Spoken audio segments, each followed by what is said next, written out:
Bonsoir et bienvenue à tout le monde. Voilà, la conférence que je vous propose, c'est une conférence qui est relative à un travail d'un professeur argentin, professeur José Tomás Eberio. Moi j'ai une formation d'origine, je suis ingénieur chimiste, donc je suis plutôt scientifique. Et puis, en fait, ce travail-là m'a permis de faire le pont vers le spirituel. Donc, il y a des gens qui ont étudié ce travail, qui étaient dans la spiritualité et qui ont fait le pont vers les sciences. Donc, c'est un travail qui est finalement pas mal scientifique et que je vais essayer de vous expliquer le plus simplement possible, parce que ces livres sont assez difficiles à digérer. J'ai travaillé sur ce travail pendant à peu près 15 ans, je pense, où au départ, j'allais à des conférences et puis petit à petit, j'allais au séminaire qui accompagnait les conférences et puis finalement j'ai donné les conférences moi-même et donc j'ai proposé ici une conférence sur ce travail. Alors le sujet dans tout le travail qui s'appelle l'anthropologie énergétique, le sujet qu'on a choisi pour ce soir, c'est le processus énergétique d'évolution et d'acquisition des connaissances. Alors, je vais passer, voilà, ça c'est sa présentation. Donc il est argentin, il est né à Buenos Aires en 1910 et il est décédé en 2007, donc 97 ans. Alors il est né avec des capacités de clairvoyance extraordinaires. Il était dans une famille hyper catholique et donc quand il a parlé de ce qu'il voyait, il a été exorcisé par ses parents, enfin par un prêtre. Les capacités ont disparu, puis elles sont revenues, il en a reparlé, on l'a réexorcisé, puis ses capacités ont de nouveau disparu. La deuxième fois, il n'en a plus parlé, et en fait, il a travaillé avec ses capacités toute sa vie. Il a fait un séminaire chez les jésuites, mais n'est pas rentré dans les ordres, et puis il est allé à l'université, il a fait un doctorat en anthropologie et en philosophie. Alors, il a énormément étudié toutes les sciences qui étaient disponibles, la médecine, la biologie, la botanique, zoologie, astronomie, les sciences physiques, les mathématiques, qu'il maîtrisait parfaitement, il allait très vite pour comprendre. Alors, quand il a commencé à travailler, il a travaillé avec des psychiatres, en fait, et il utilisait ses capacités pour comparer ce que lui voyait par rapport à ce que les psychiatres observaient comme symptômes, et ils travaillaient ensemble. Et donc, il a travaillé comme ça pendant 5-6 ans avec un médecin. Il a fini par écrire un livre qui s'appelle « Les pathologies et les traitements de l'énergie humaine ». Il a développé des techniques de guérison par la musique, musicothérapie, et l'énergophonie, qui est aussi une espèce de musicothérapie, mais sur laquelle la musique, il imprégnait la musique de certaines vibrations qui permettaient de cibler soit des organes, le cœur, la gorge, les organes génitaux, etc. Et donc il pouvait créer des vibrations qui guérissaient, et il imposait ces vibrations sur la musique. Il y a encore des travaux qui se font, enfin depuis qu'il est mort un peu moins, mais en Argentine il y a encore des possibilités de se faire soigner par ces méthodes. Donc il acquiert une grande renommée de guérisseur en fait. Il était tout le temps visité par des gens qui avaient des problèmes, qui ne trouvaient pas de solution ailleurs dans la médecine. Ces recherches ont toujours été faites du côté scientifique, donc c'est ce qui m'a plu en fait dans ce travail. Et il est arrivé à un moment, vers 65 ans, il a écrit, 55 ans, il a commencé à écrire le résumé de tout son travail qui s'appelle l'anthropologie énergétique. Donc c'est les deux, je ne les ai pas ici, ils sont dans mon cartable. Ce sont deux gros bouquins qui reprennent tous les dessins que je vais vous montrer. Et heureusement qu'il a fait ces dessins, parce que sinon le travail est assez difficile à avaler. Donc il a étudié l'être humain, mais il a fait plus que ça, il a essayé de comprendre d'où on venait et où on allait après les incarnations. Ce n'est pas le sujet de cette conférence-ci, mais donc il a fait beaucoup plus que ce que je vais vous présenter. Et donc, les lois de l'évolution créatrice, c'est le travail, je vais vous en présenter une petite partie aujourd'hui. Alors, pour se mettre d'accord, pour le vocabulaire, on va utiliser... Bon, il a créé des termes parce que les termes n'existaient pas. Et donc, il a fait quand il voyait des choses, il a essayé de déterminer à quel potentiel se situaient les lumières ou les choses qu'il percevait. Et donc il a appris avec ses yeux, avec sa clairvoyance, à scanner les énergies en montant son potentiel, en diminuant son potentiel. Quand on diminue le potentiel, on voit le corps humain. Et quand on monte le potentiel, on voit des énergies qu'un être humain normal qui n'a pas de clairvoyance ne voit pas. Et donc, il a affiné ça tellement qu'il était capable, dans une petite cellule morphogénétique, de faire le dessin de toutes les énergies, comment elles étaient interconnectées entre elles, et en plus de voir si c'était une énergie qui vient de Vénus, une énergie qui vient de Mercure. Enfin, il a vraiment affiné, vous allez voir dans les dessins, il a affiné terriblement toutes ces perceptions. Et il était capable, en tant que médecin, d'observer un corps et d'aller arranger quelque chose qui n'allait pas, qui n'était pas habituel, de remplacer une cellule par une autre. C'est de là que viennent ses capacités de guérison, mais il guérissait vraiment les programmes du corps. Alors, on va parler de 3 choses qui peuvent avoir dans d'autres cultures ou d'autres disciplines des noms différents. Donc on va parler de l'esprit. Pour lui, l'esprit, c'est ce qui est supérieur. Donc il l'appelle l'ego. Bon, l'ego, parfois, c'est plus assimilé à la personnalité, mais donc pour lui, les énergies égoïques, c'est vraiment les énergies de l'esprit. C'est le moi, donc aussi dans certaines cultures. Il appelle ça le cumul aussi, parce que vous verrez, ça prend une forme un peu arrondie, comme un disque, quand ça monte dans l'atmosphère, et puis ça vient s'incarner dans le corps humain, mais vous allez voir. Et donc parfois je parlerai de cumul ou bien d'énergie égoïque, qui viennent de ego. Donc quand je parle de l'ego, c'est vraiment l'énergie cosmique, disons. Alors l'âme, ce que lui appelle l'âme, c'est l'intelligence du corps, la conscience du corps, et c'est l'intermédiaire entre l'esprit et le corps. Parfois on dit l'âme, c'est ce qu'il y a tout au-dessus, ben, pour lui non. Pour lui l'âme, c'est l'intermédiaire entre les deux. Et alors le corps, la biologie, il appelle ça le soma, et donc les énergies somatiques. Voilà, comme ça vous vous raccrochez avec votre vocabulaire habituel. Alors la conférence sera structurée comme suit. Je vais d'abord vous parler, quand même près de la moitié de la conférence, des structures énergétiques du corps humain, parce que c'est la première fois que vous entendez parler de ça. Et donc ça va prendre un peu de temps pour que je vous explique tout ça. Puis on va parler de comment on acquiert des connaissances, elles se mettent où. Et après, quelle est la finalité de l'acquisition des connaissances, qui est l'évolution, et comment ça s'intègre dans le cycle d'une vie. Pardon. Je ne sais pas si on l'a dit, mais vous pouvez avoir le diaporama des conférences, donc si vous ne voulez pas prendre note. C'est bien.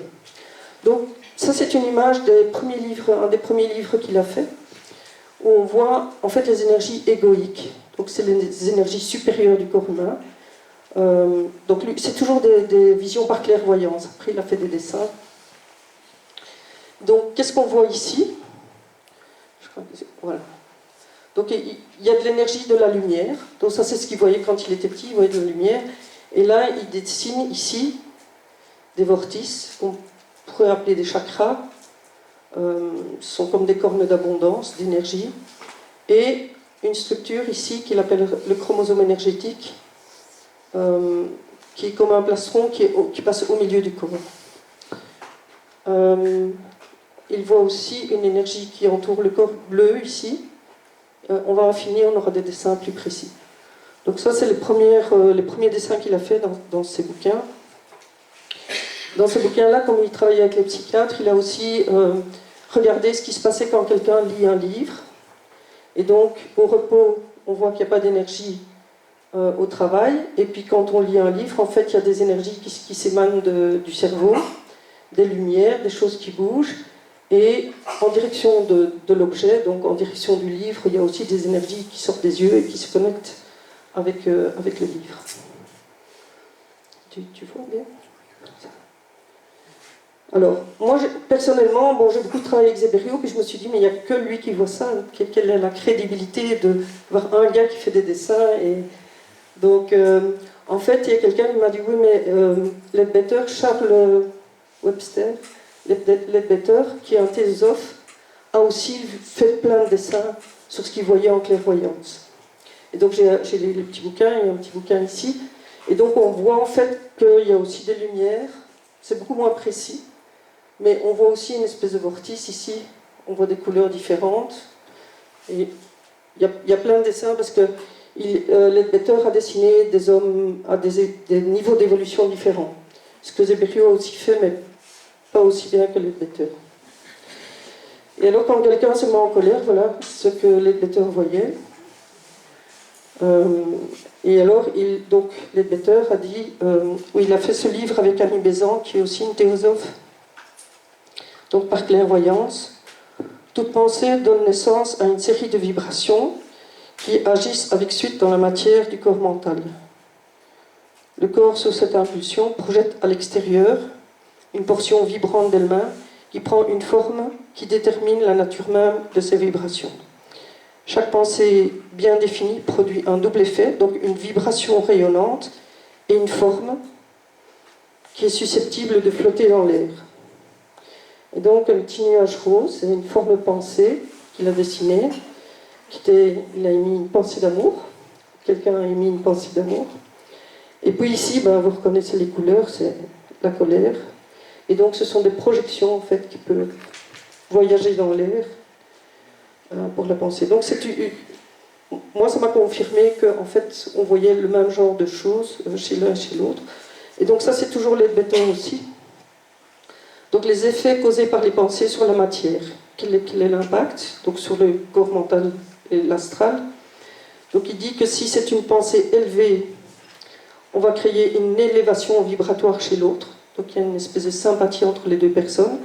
Et si c'est une pensée égoïste, la pensée va rester près de soi et on ne va pas avoir de contact avec la personne à qui on pense. Les pensées égoïstes, c'est des choses qui nous concernent et finalement la pensée reste autour de nous. Donc les pensées, quand elles sont envoyées à quelqu'un d'autre qui les reçoit, elles arrivent à la pensée quand la personne a son mental qui est au repos.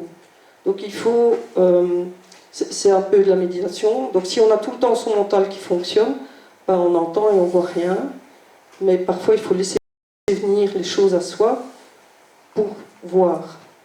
Donc on avait fait un exercice, juste pour vous expliquer, moi je vois rien, je ne suis pas clairvoyant du tout, et j'ai un jour fait un exercice avec quelqu'un qui était capable de faire bouger des énergies.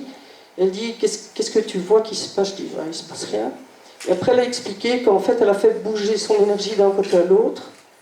Et à ce moment-là, je me suis rendu compte qu'en fait, j'avais vu ce mouvement, mais que j'avais tout de suite pensé que c'était le soleil une ombre qui passait, et le soleil qui avait fait bouger simplement l'ombre.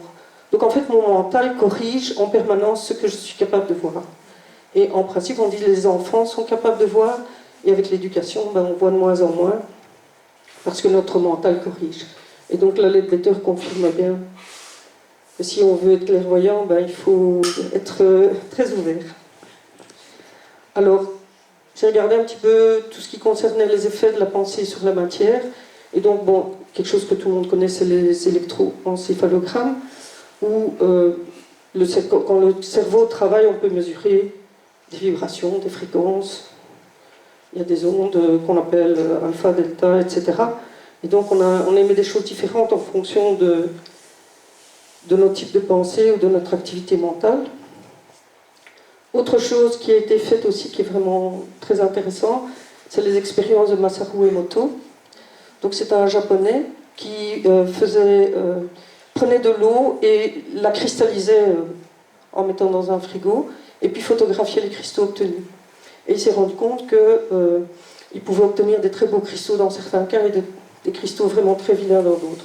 Donc il a pris de l'eau polluée, qui vient des égouts, et de l'eau du robinet de Tokyo.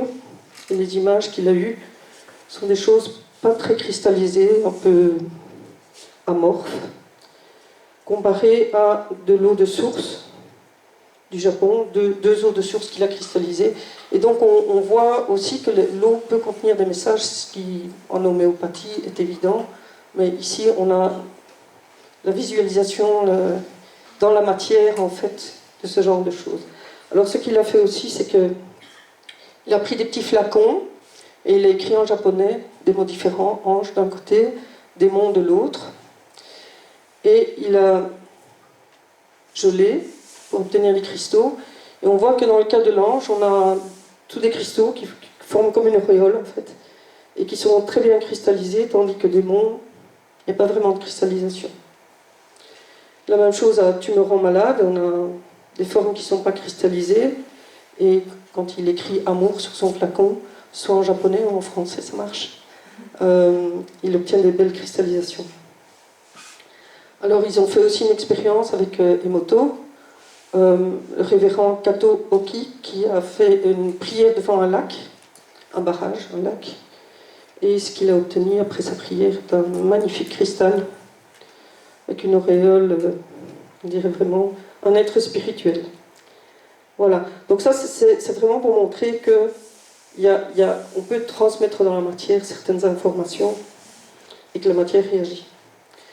J'ai lu un autre bouquin vraiment très intéressant et très abordable, celui-là, qui s'appelle Le pouvoir de l'intention. C'est Lynn McTaggart, qui est une journaliste américaine et qui a été voir tous les scientifiques du moment où elle écrivait son bouquin, qui travaillaient sur la pensée, sur l'intention et sur la capacité de transmettre des informations par des intentions. Et c'était même un truc qui m'a fait rigoler. Ils ont mis une intention dans une boîte avec un papier d'aluminium autour et ils l'ont envoyé par la poste pour voir si ça marchait. Je trouvais ça génial parce que moi j'imagine bien que la pensée n'a pas besoin d'être emballée, mais bon, voilà, ils ont fait plein d'expériences. Enfin, c'était chaque fois des scientifiques différents. Et donc ce qu'elle conclut à partir de tout ça, c'est que la pensée, donc l'émission d'une pensée dirigée, donc une intention pour quelque chose, semble générer une énergie palpable. Il y a un mini choc électrique. Et ce choc électrique arrive même avant. Il y a une précognition, en fait, on sent qu'il y a quelque chose avant que le choc électrique se produise. Donc la pensée va encore plus vite que l'électricité, enfin que la transmission du choc électrique.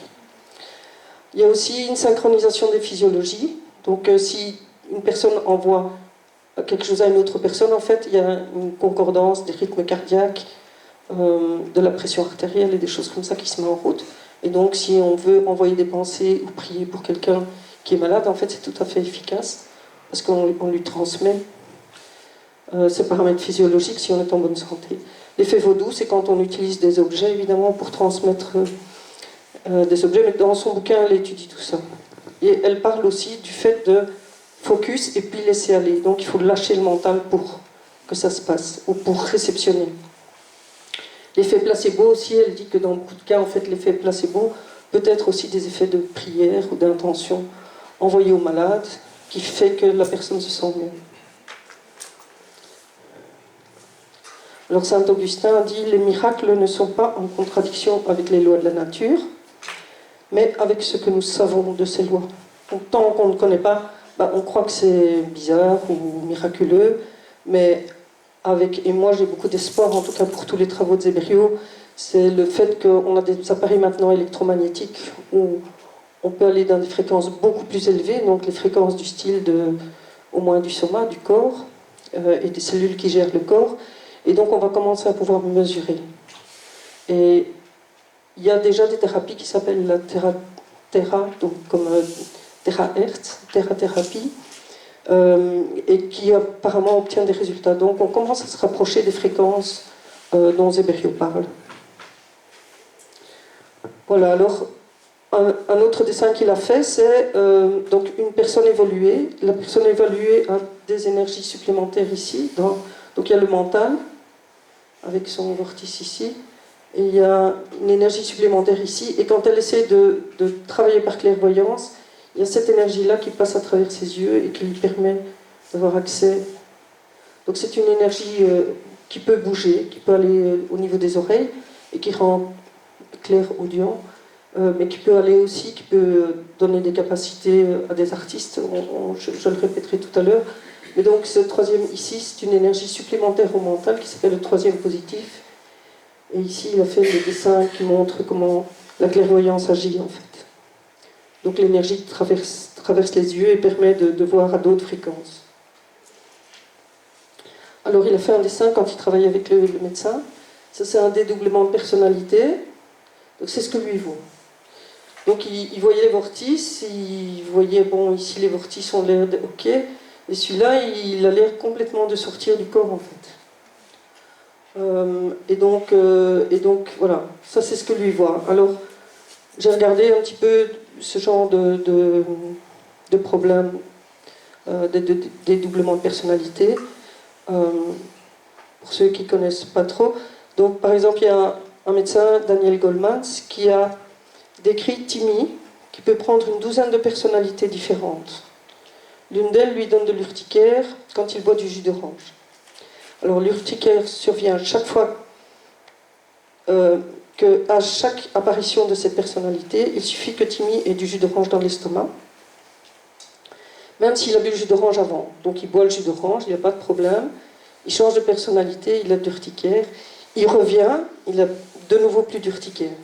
Donc on peut se demander, est-ce que l'ADN a à avoir quelque chose là-dedans? Est-ce que l'ADN n'a pas changé en fait? Et donc ce sont des choses qui vont expliquer les structures énergétiques que je vais vous expliquer après. Un autre cas, c'est le Dr Bennett Brown. Lorsque la personnalité du patient se modifie, on a constaté que des verrues, des cicatrices, des éruptions cutanées apparaissent et disparaissent, tout comme l'hypertension et l'épilepsie. Une personnalité particulière peut rendre quelqu'un daltonien et celui-ci retrouve une vue normale lorsqu'il change de personnalité. Donc, on peut se demander dans quelle mesure le corps lui-même fait ce genre de choses où il y a des programmes qu'on change. Dans ces cas-là, quand on change de personnalité, on change de cellule directrice du corps, en fait. Le corps ne réagit plus de la même façon. On peut voir aussi, moi je pense souvent aux transplantations d'organes. Il y a des gens qui reçoivent un nouveau foie, et puis tout d'un coup, ils n'aimaient pas, je sais pas, les chicons, et tout d'un coup ils aiment les chicons, ils n'aimaient pas la bière, ils aiment bien la bière. Donc il y a des choses qui sont pas liées au corps, mais qui accompagnent les organes, en fait, qui sont dans les organes et qui peuvent accompagner. Donc ce sont des choses qu'il faut prendre en compte si on a des transplantations. Voilà, donc ce qu'on a vu, c'était l'ego, jusqu'à présent. Donc l'ego, c'est cette structure-ci. C'est le chromosome énergétique qui est ici. Un placement, je crois que j'ai fait des petits dessins. Oui, voilà. Donc ici, il y a un petit point noir qui s'appelle l'homo. Et il y a une extension de l'homo jusqu'au subhomo qui traverse tout l'être humain. En fait, vous verrez que dans le cumul, quand il est sur avant incarnation, l'axe homo-subhomo se réduit très fort, et quand il s'incarne, il s'étire pour pouvoir traverser complètement l'être humain, et ça passe au niveau de sa colonne vertébrale, en fait. Donc ça, c'est l'homo. L'homo n'agit pas à part de créer ces structures qui sont les chromosomes énergétiques, qui sont des filaments, qui sont une extension de cet axe-là. Donc toutes ces cellules-là, tout ce qui est dessiné ici, sont les extensions de l'axe homo-subhomo. Mais l'homo, c'est quelque chose de cosmique qui ne travaille pas dans les êtres humains. Vous verrez, je vous expliquerai qu'il y a des vies après. Après, quand on ne se réincarne plus, on travaille encore, on doit encore évoluer. Et en fait, là, l'homo va être plus actif dans les corps après. Alors, il y a les hommes V. Alors, homme V, il appelle ça homme V parce que c'est de l'énergie de la petite ours, homme V minor, et de Vénus. Donc il a regardé les énergies, il a vu les structures, et il a appelé ça des hommes V. Et en fait, les hommes V font partie des énergies égoïques. Donc ce sont les cellules qui sont là, là, là et là. Ce sont des cellules qui sont rattachées à l'axe, ici, et qui sont à l'intérieur du voile bleu qu'on a vu qui s'appelle le périssoma. Donc là, on a l'axe, les ondes V, et on a la structure. Et ça, c'est l'ego, en fait. Il y a tous les tenseurs qui vont de l'homo jusqu'à chaque homme V. Tous les hommes V sont reliés entre eux. Et c'est important dans le mécanisme de vie. Et les chromosomes énergétiques, vous allez voir qu'il est très important dans l'acquisition des connaissances. Ici, c'est un dessin plus précis. Donc on voit ici, on a comme des rayonnages, en fait. Là, on a l'homme V qui est ici et qui est connecté à l'axe avec le vortice ici. Là, on voit les connexions. En fait, ces vortices, qu'il appelle des vortices, sont assez petits, donc c'est 10-15 cm de long sur 10 cm de diamètre, donc ça paraît plus grand sur le dessin, mais c'est assez petit. Ça reste toujours à l'intérieur de l'énergie périssomatique, le bleu, donc ça reste toujours à l'intérieur. Qu'est-ce que je pourrais dire d'autre? Oui, donc il y a une connexion pour l'OMV sacré se connecte aux parties génitales, enfin à l'intérieur, donc c'est toujours dans l'axe ici, hein, de la colonne vertébrale. L'OMV hépatique, qui est le rouge ici, se connecte en dessous du diaphragme, la croix du chromosome, on appelle la croix du chromosome. Ça c'est l'OMV cardiaque, qui est bleu. Enfin, l'OMV est là, et le vortice se connecte ici, en dessous de la cavité phonème, ce qu'on appelle... il y a un vortice qui n'a pas d'OMV, qui s'appelle le vortice laryngien, et qui, quand on parle, il s'étend, et quand on ne parle pas, il se rétracte. Et il sert en fait pour drainer les énergies. Quand il y a des énergies qu'on n'utilise pas, on les draine par le vortice en parlant en fait. Et les petits-enfants, avant qu'ils ne sachent parler, doivent évacuer autrement, et c'est pour ça qu'ils font des maladies, des enfants, quoi, des maladies contagieuses. C'est pour drainer aussi les énergies. Donc ce vortice mental est très important pour rester en bonne santé, parce qu'il permet de drainer beaucoup. Donc quand on fait du chant et tout ça, c'est très bien. On s'aère et alors il y a le dernier vortice, c'est le vortice mental. Sur la diasse suivante, et voilà. Donc vous avez les endroits où se connectent. Le vortice mental, il se connecte à la base du cerveau et il vient englober tout le cerveau avec la cellule ici. Ça c'est le vortice laryngien qui se branche au-dessus du cœur, on voit ici au-dessus du cœur. Le vortice cardiaque qui est plus près de l'axe et qui en descendant va englober le cœur dans le corps. Le vortice hépatique, c'est en dessous du diaphragme et il enveloppe principalement hépatique le foie. Et le vortice sacré qui englobe les organes génitaux, voilà, qui ressortent là. Donc ça c'est la partie de l'ego. Donc c'est l'ego parce que ce sont des choses qui vont servir à guider la vie, mais qui ne vont pas intervenir directement. Après, vous allez voir, il y a d'autres cellules qui vont servir pour faire l'évolution. Alors, là vous l'avez vu étendu, ici vous le voyez sur son plan de fréquence.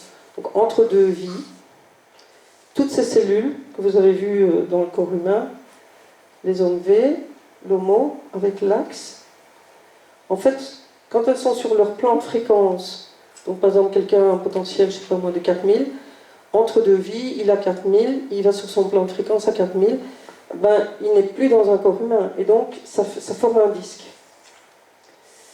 Et ici, vous voyez, quand il est en incarnation, donc ce disque-là va commencer à descendre, il est poussé par des énergies pour se réincarner, et à ce moment-là, l'axe va se tendre, et il y a des disques qui vont descendre le long de cet axe, et ce sont ces disques-là qu'il va falloir remplir avec nos connaissances acquises pendant la vie. Voilà, donc vous avez la forme incarnée, avec l'axe complètement développé, les vortices en place et le chromosome énergétique, qui est ceci qui va s'étendre. Et puis les OMV, on les voit là et on les voit sur l'autre dessin. Alors, l'ego a une énergie d'extrogir, tourne dans le sens des aiguilles d'une montre, et c'est ce qu'on appelle le premier positif. Non, en fait, je ne vais pas dire ça. Donc l'ego a des énergies d'extrogir positives, donc émettrices. On a aussi des énergies corporelles. Donc tous les organes émettent des énergies que lui appelle du plasma incorporel. Donc c'est le fonctionnement même des organes qui fait qu'il y a de l'énergie qui sort. Et cette énergie tourne aussi dans le sens des aiguilles d'une montre. Chaque organe sort des énergies, par exemple le foie, c'est un des organes les plus puissants. Il a des énergies de 500 vibratons. Le cerveau est plus bas en fréquence. Mais le foie, c'est vraiment ce qui soutient le corps, le cerveau, les organes génitaux. Enfin, ici, on voit des rapports de fréquence. Vous verrez à quoi ça sert après. Donc, le problème est qu'un être doit s'incarner. Son ego qui descend pour s'incarner a une énergie qui tourne dans le sens des aiguilles d'une montre. Mais le corps qu'il va fabriquer tourne aussi dans le sens des aiguilles d'une montre. Donc, qu'est-ce qui se passe? les deux se repoussent. Donc c'est comme un sud avec un sud. Les deux se repoussent. Alors le périssoma va être l'énergie, c'est l'énergie spatiale, qui va permettre aux deux de rester ensemble. Donc tant qu'il y a du périssoma autour du corps, on est vivant parce que le corps peut rester assemblé aux énergies égoïques, à l'ego, au moins. Si ça se sépare, on meurt. Alors on va voir comment ce périssoma est utilisé, comment ça se passe et comment une mort naturelle va se produire en fin de vie. Pourquoi ce périssoma-là, à un moment, il n'y en a plus assez et la personne va décéder. Alors le périssoma est attaché, donc c'est une enveloppe qu'on prend sur notre plan de fréquence quand on est tout en haut. On s'enveloppe dans ce périssoma, on descend et on peut s'incarner à ce moment-là, puisqu'on peut trouver un embryon en cours de fabrication dans lequel on peut commencer à s'incarner. L'incarnation commence déjà à ce moment-là. Quand il y a 2-3 cellules qui se forment, il y a déjà un cumul qui va venir s'incarner. Alors, voilà, donc l'énergie périssomatique. Alors c'est une énergie qui est... Ici on voit que ça va un petit peu sur la gauche. Sur la gauche? Oui, sur la gauche. Non, oui, sur la gauche. Ici ça descend en dessous des pieds de quelques centimètres. Sur le côté du corps ça va à peu près 50 centimètres. Et puis voilà, ça fait le tour.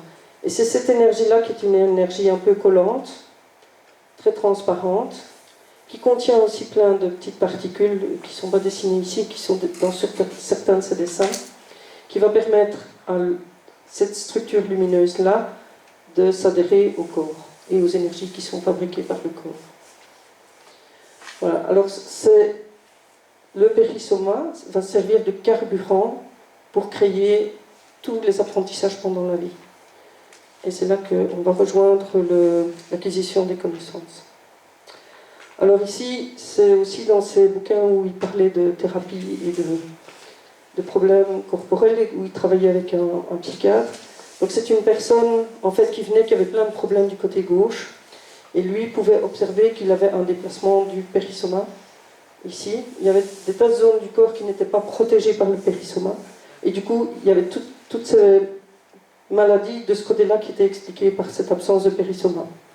Et là, c'était parce que la dame dormait dans son lit avec son mari à côté, mais son mari était violent et alcoolique, et du coup, il y avait le périssoma se vidait de ce côté et allait de l'autre côté, mais elle avait plein de problèmes physiques. Et donc lui a pu lui expliquer qu'il ne devait plus dormir avec, et puis a pu redéplacer le périssoma. Il était capable de faire beaucoup de choses, puisqu'il voyait ce qu'il faisait. C'est quand même plus facile que quand on ne voit pas. Alors Platon, à mon avis, il était clairvoyant, a dit ce que précisément on nomme la mort, c'est une déliaison, une séparation de l'âme avec le corps. Donc je pense qu'il y a de tout temps, il y a eu des gens qui étaient clairvoyants, mais Zébrio a vraiment approfondi ça d'une manière scientifique, puis il a écrit les livres.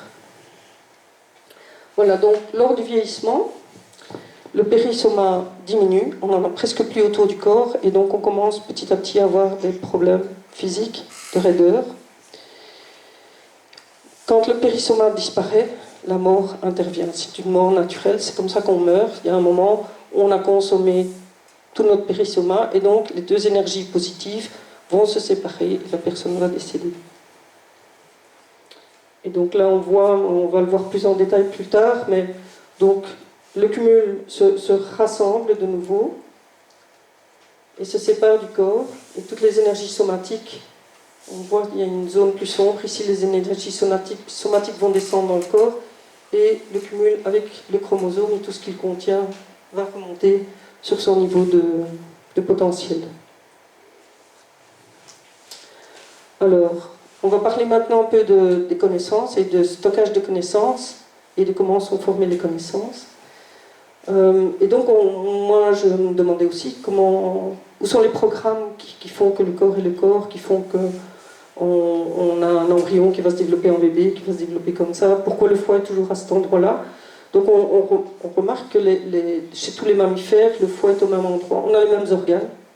On a tout le monde, les chiens ont un foie, les chats ont un foie, les souris ont un foie.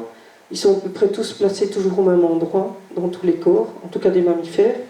Mais en plus, chez les embryons, on voit que une tortue, un poulet, un lapin et un humain ont des embryons qui sont pratiquement identiques. Et donc le début du programme de la formation est probablement quelque chose qui est commun à tous ces débuts d'embryons. Après, il y a d'autres cellules qui vont s'incarner. Donc les plus petites cellules, lors de l'incarnation, qui vont dire aux cellules comment s'organiser, sont communes. Et on va voir en fait que le principe de l'évolution, c'est justement que les cellules qu'on a dans notre corps, ce sont des cellules qui ont appris déjà dans tous des corps précédents, qui ont appris même au travers d'arbres la digestion. L'homme hépatique est passé à travers des arbres et a appris à digérer des énergies en passant à travers les arbres. Il y a l'homme sacré est passé à travers la terre et a appris aussi du travail à cet endroit-là. Toutes les cellules qui sont dans un corps humain ont appris, donc elles ont eu des programmes initiaux, parce qu'elles ont été fabriquées avec des énergies cosmiques, mais elles ont appris au travers des corps. Et ici on en voit une évidence, c'est que ce sont les mêmes cellules à ce niveau-là, à ce moment-là, qui donnent les mêmes informations. Après, il y a d'autres cellules supérieures qui vont s'incarner, qui vont faire des différenciations. Mais à ce niveau-là, on voit qu'on a les mêmes programmes. Donc le cas du dédoublement de personnalité s'impose, puisque quand on change de personnalité, en fait, c'est comme si on changeait de cellule qui nous gouverne. C'est d'autres programmes. Donc une personnalité, c'est certains programmes. On a une verrue là, on est allergique à tel truc. Et puis on change de personnalité, c'est comme si on changeait de programme en fait. Donc les verrues, les cicatrices disparaissent, on est dans un autre programme. Et donc les cicatrices, c'est aussi pourquoi on a une cicatrice, donc on se coupe. Normalement la peau devrait redevenir la même. En fait elle apprend autre chose parce qu'il s'est passé quelque chose. Et donc quand on change de personnalité, cette cicatrice disparaît. Donc on peut retrouver d'anciennes cellules. Donc voilà. Ça montre qu'il y a des programmes en dehors de la biologie qui vont nous gérer et vont nous assurer d'être maintenus en vie, d'être en bonne santé et de guérir. Alors, qu'est-ce qui fait fonctionner le corps, du coup? Puisque tous les organes fonctionnent de manière inconsciente, l'organisme sait comment réparer, le sang sait comment il faut se coaguler, les globules rouges, ils connaissent leur travail, et toutes ces cellules sont gouvernées par des programmes qui ont appris à faire ce travail-là dans d'autres corps avant, des corps qu'on appelle inférieurs, d'animaux ou de végétaux. Alors il y a aussi Deepak Chopra qui parle, il a écrit un bouquin sur la médecine quantique que j'ai lu qui était très intéressant, et lui visualisait ça de cette façon-ci. Il dit il y a un esprit, il y a un corps, parce que lui il a déjà accepté qu'il y a un esprit, et il doit y avoir quelque part ici une intelligence du corps qui passe entre les deux, qui est à un niveau quantique. Il appelle ça niveau quantique puisque lui il ne le mesurait pas. Vous allez voir avec Zeberio, si on a des appareils électromagnétiques, on devrait pouvoir les mesurer. Et donc il dit, à l'intérieur du corps doit exister un corps pensant qui réagit aux interjections de l'esprit. Et c'est exactement ce que Zeberio a découvert. C'est l'esprit est directeur, mais par toute une série de cellules, il y a une biologie, une psychologie de la biologie, c'est comme ça qu'il l'appelle, qui fait que les ordres sont transmis jusqu'aux organes, jusqu'aux cellules du corps. Donc voilà. Donc ça j'en ai parlé. Bon, pour la drogue, c'est la même chose. Quelqu'un qui se drogue, les cellules vont se transformer. Mais qu'est-ce qui fait que ces cellules restent transformées en fait? Elles devraient revenir, si c'était l'ADN, si c'était juste l'ADN, ça devrait revenir à un programme normal à un moment, mais ça ne le fait pas. C'est parce que ces cellules énergétiques ont été perturbées et donc elles reproduisent un nouveau programme qui donne de moins bons résultats. Alors, donc, ce qu'on se pose comme question, c'est où est cette hiérarchie du corps? Donc, il y a les cellules, comment elles savent ce qu'elles doivent faire, comment les tissus savent comment ils doivent s'assembler, comment les organes fonctionnent et savent ce qu'ils doivent faire et produire, et le système digestif, respiratoire, comment ça fonctionne. Et en fait, il y a toute une hiérarchie de programmes qui sont nécessaires à ça, et c'est ce que Zeberio a observé et qu'on verra dans la suite. Alors, quand on cherche où sont les mémoires, même les mémoires mentales, Il y a des gens qui ont fait des expériences, donc Karl Lashley a fait des expériences en travaillant sur les rats, et il faisait apprendre aux rats à reconnaître un labyrinthe, et puis retirer des morceaux de cerveau, et jusqu'à ce que le rat ne se souvienne plus en fait. Et en fait, il pouvait retirer la partie qu'il voulait. À la fin, le rat mourait parce qu'il n'avait plus de cerveau, mais il pouvait retirer pratiquement toutes les parties du cerveau, et jamais le rat n'oubliait le labyrinthe. Donc ça ne se trouve pas physiquement à un endroit dans le cerveau. Il n'y a aucune zone qui contient la mémoire. Et il y a Karl Pribram qui a aussi fait des études, et il propose que les mémoires soient distribuées dans le cerveau des singes et des chats chez lui, sous forme d'interférences holographiques. Et ça se rapproche de ce que Zeberio a prouvé. Il est contemporain de Zeberio. Zeberio, c'est 1910-1907. Alors, l'histoire du centième singe, je pense que vous connaissez. Je ne vais pas la raconter, mais il y a une autre histoire. Donc, il y a un Rupert Sheldrake qui a fait des études sur les champs morphogénétiques. Et il a observé en Angleterre, donc tous les matins, le laitier déposait des bouteilles de lait à toutes les maisons. Et il y a des mésanges qui ont commencé à trouver le truc d'aller percer la capsule en aluminium et d'aller chercher la bonne crème qui flottait sur le lait. Donc il y en a une qui a fait ça, puis il y en a une autre qui a fait ça, puis il y en a une troisième qui a fait ça. Et puis finalement, dans le quartier, toutes les mésanges faisaient ça. Et puis, tout d'un coup, ils ont trouvé ce comportement, je ne sais pas si c'est un an après, ou enfin voilà, pas longtemps après, ils ont trouvé le même comportement sur une île complètement séparée. Et donc l'information était passée, mais pas physiquement. Il ne pouvait pas y avoir un oiseau qui avait volé jusque-là. Et donc, en fait, c'est pour ça que Rupert Sheldrake a parlé des champs morphogénétiques. Il dit il y a des connaissances qui flottent dans l'air, ou qui sont là, et qu'il y a moyen de capter par d'autres individus. Donc il dit cela implique que la mémoire doit être plus permanente que la matière, doit exister quelque part. Et il propose donc l'existence de champs morphogénétiques. Donc que les connaissances soient quelque part, il ne sait pas où, mais il dit il y a des endroits où ces connaissances se retrouvent. Et en fait, Zeberio explique ça avec sa vision et son anthropologie énergétique.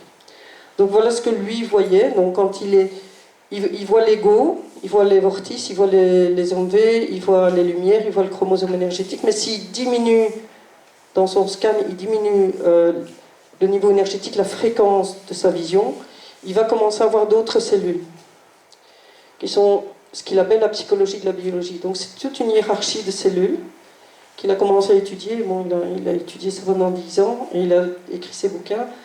Mais donc il voit des cellules qui font une hiérarchie réellement, et qui transmettent des messages quand il y a des choses qui se passent, quand on lit un livre, ou quand on chante, ou, enfin il voit les informations, ou quand il y a une émotion qui vient, il a fait des observations. Il a appelé ça les cellules codifiées, parce qu'il a identifié que ces cellules, on pouvait les trouver dans la nature et dans d'autres êtres que l'être humain n'est que l'aboutissement de l'évolution de tous les autres. Donc toutes ces cellules ont vécu dans des animaux différents, et ont appris des choses dans des animaux différents, et c'est ce qu'elles ont appris dans ces animaux qu'elles vont répéter chez l'être humain. Donc c'est des cellules codifiées qui gèrent la biologie. Alors, ces cellules, les chefs des cellules, c'est les microclérosomatiques. Clérosomatiques, ça veut dire l'héritage du corps, l'héritage du soma, j'ai mis ici, l'héritage corporel. Et donc, ces cellules, en fait, ce sont les cellules supérieures qui vont gérer toute la psychologie du corps. Il y en a, ça dépend du corps, mais dans les êtres les plus évolués, je pense qu'il y en a 12 qui vont diriger complètement tout le corps. Et dans les 12, il y a des cellules qui vont se mettre en contact avec donc l'ego, et qui vont se mettre à la base de chaque vortice, par exemple. Il y en a qui vont se mettre autour de la tête. Voilà, ça, c'est vraiment les supérieurs. Et puis, il y a toute la hiérarchie. Alors, c'est compliqué, mais c'est microclérosomatiques qui correspond au subinconscient. Les clérosomatiques moyennes correspondent à l'inconscient. Donc ce sont des endroits, donc ça gère vraiment l'intérieur du corps, tout ce qui est inconscient, la température, la pulsion cardiaque, etc., sont gérés par des cellules qui ont des programmes. Et puis il y a les clérosomatiques supérieures qui correspondent au fonctionnement du conscient et les moyennes qui correspondent au fonctionnement du subconscient. Alors par exemple, le plexus solaire, c'est une clérosomatique supérieure. Donc le plexus solaire, c'est pas un vortice comme il n'y a pas de vortice comme on pense, ce sont des bandes magnétiques. Et je vous expliquerai le fonctionnement des bandes magnétiques aussi. Alors, tout ceci se met en place chez l'adulte, mais chez l'enfant, ça s'intègre progressivement dans le corps de l'enfant. Parce que l'enfant n'a pas une énergie suffisante que pour supporter les énergies d'un corps adulte. Et donc, ça s'incarne petit à petit au fur et à mesure de la croissance de l'enfant. Donc, quand la mère est enceinte, elle transmet déjà des connaissances à son enfant. La cellule mentale de l'enfant vient se mettre près de la cellule mentale de la mère. Et tout ce que la mère voit pendant qu'elle est enceinte va être transmis à l'enfant. Ça se forme des hologrammes qui vont être transmis dans une cellule qui va venir dans la tête de l'enfant, qui s'appelle la sématère, donc la marque de la mère, et que l'enfant va utiliser jusqu'à la puberté. À la puberté, il va y avoir un changement. L'enfant peut choisir de reproduire ce qu'il a appris par la mère et lors de son enfance, ou il peut réellement prendre sa personnalité. Il y a des enfants qui vivent mal leur puberté et qui ne veulent pas basculer sur leur propre personnalité. Et donc, pendant toute leur vie, ils vont répéter, ils vont travailler avec des énergies trop basses pour eux, en fait, et ils vont répéter ce qu'ils ont appris pendant leur enfance. Ils ne vont rien apprendre d'autre. C'est un choix. Donc, il y a la sématère, qui est la marque de la mère. Donc, mais je pourrais faire toute une conférence sur ça. Donc, qui est l'intelligence, le maximum avant les 14 ans, avant la puberté. Et puis, il y a le troisième positif. Alors, cette cellule-là, elle arrive, donc on a une cellule mentale, on n'utilise pas directement le mental, mais on utilise des petits satellites de la cellule mentale. Et quand on arrive à un certain degré d'évolution, en fait, le mental est surchargé d'ordre à donner au corps, et donc il délègue à une cellule qu'il va créer lui-même, il va développer une cellule qui s'appelle le troisième positif, c'est une troisième cellule, et qui va reprendre en charge tout ce qui est mouvement automatique. Donc, par exemple, je conduis ma voiture, je vais au boulot, je me rends pas compte, je suis déjà arrivé au boulot. C'est pas passé par le mental, c'est passé par cette cellule. Donc tout ce qui est automatisme, tout ce qu'on fait mécaniquement, le fait que je marche, tout ça c'est délégué à cette cellule-là. Tous les trucs qui pourraient être mentaux, mais qui ne vont pas surcharger le mental, en fait, qui est plus créatif, qui est la partie plus créative. Et donc le troisième positif, en fait, va ici, il fait partie aussi de cette vie-ci, et il sera détruit quand on remonte. Voilà. Donc là, vous voyez la hiérarchie, les cellules clérosomatiques, de la supérieure, moyenne, mineure et micro. Et toutes ces cellules-là sont accompagnées par des équipes.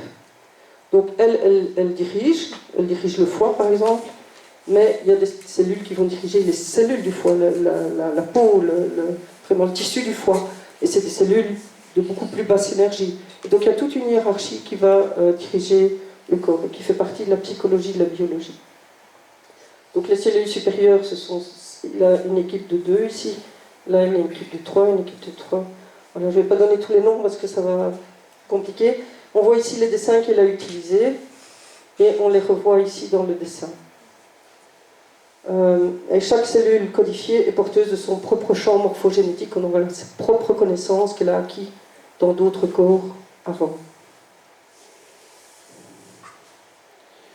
Alors ici on voit, donc en plus il y a des fibres énergétiques qui partent du cerveau et qui vont partout dans le corps et qui permettent de capter les sensations, les actions. On voit ici un dessin qu'il a fait, il décrit un mécanisme dans son bouquin, c'était juste pour vous montrer la hiérarchie. Les informations passent de l'un à l'autre, comme ça, et c'est instantané. La cellule supérieure qui est ici reçoit l'information directement de ce qui se passe à ce niveau-là, par la hiérarchie des cellules.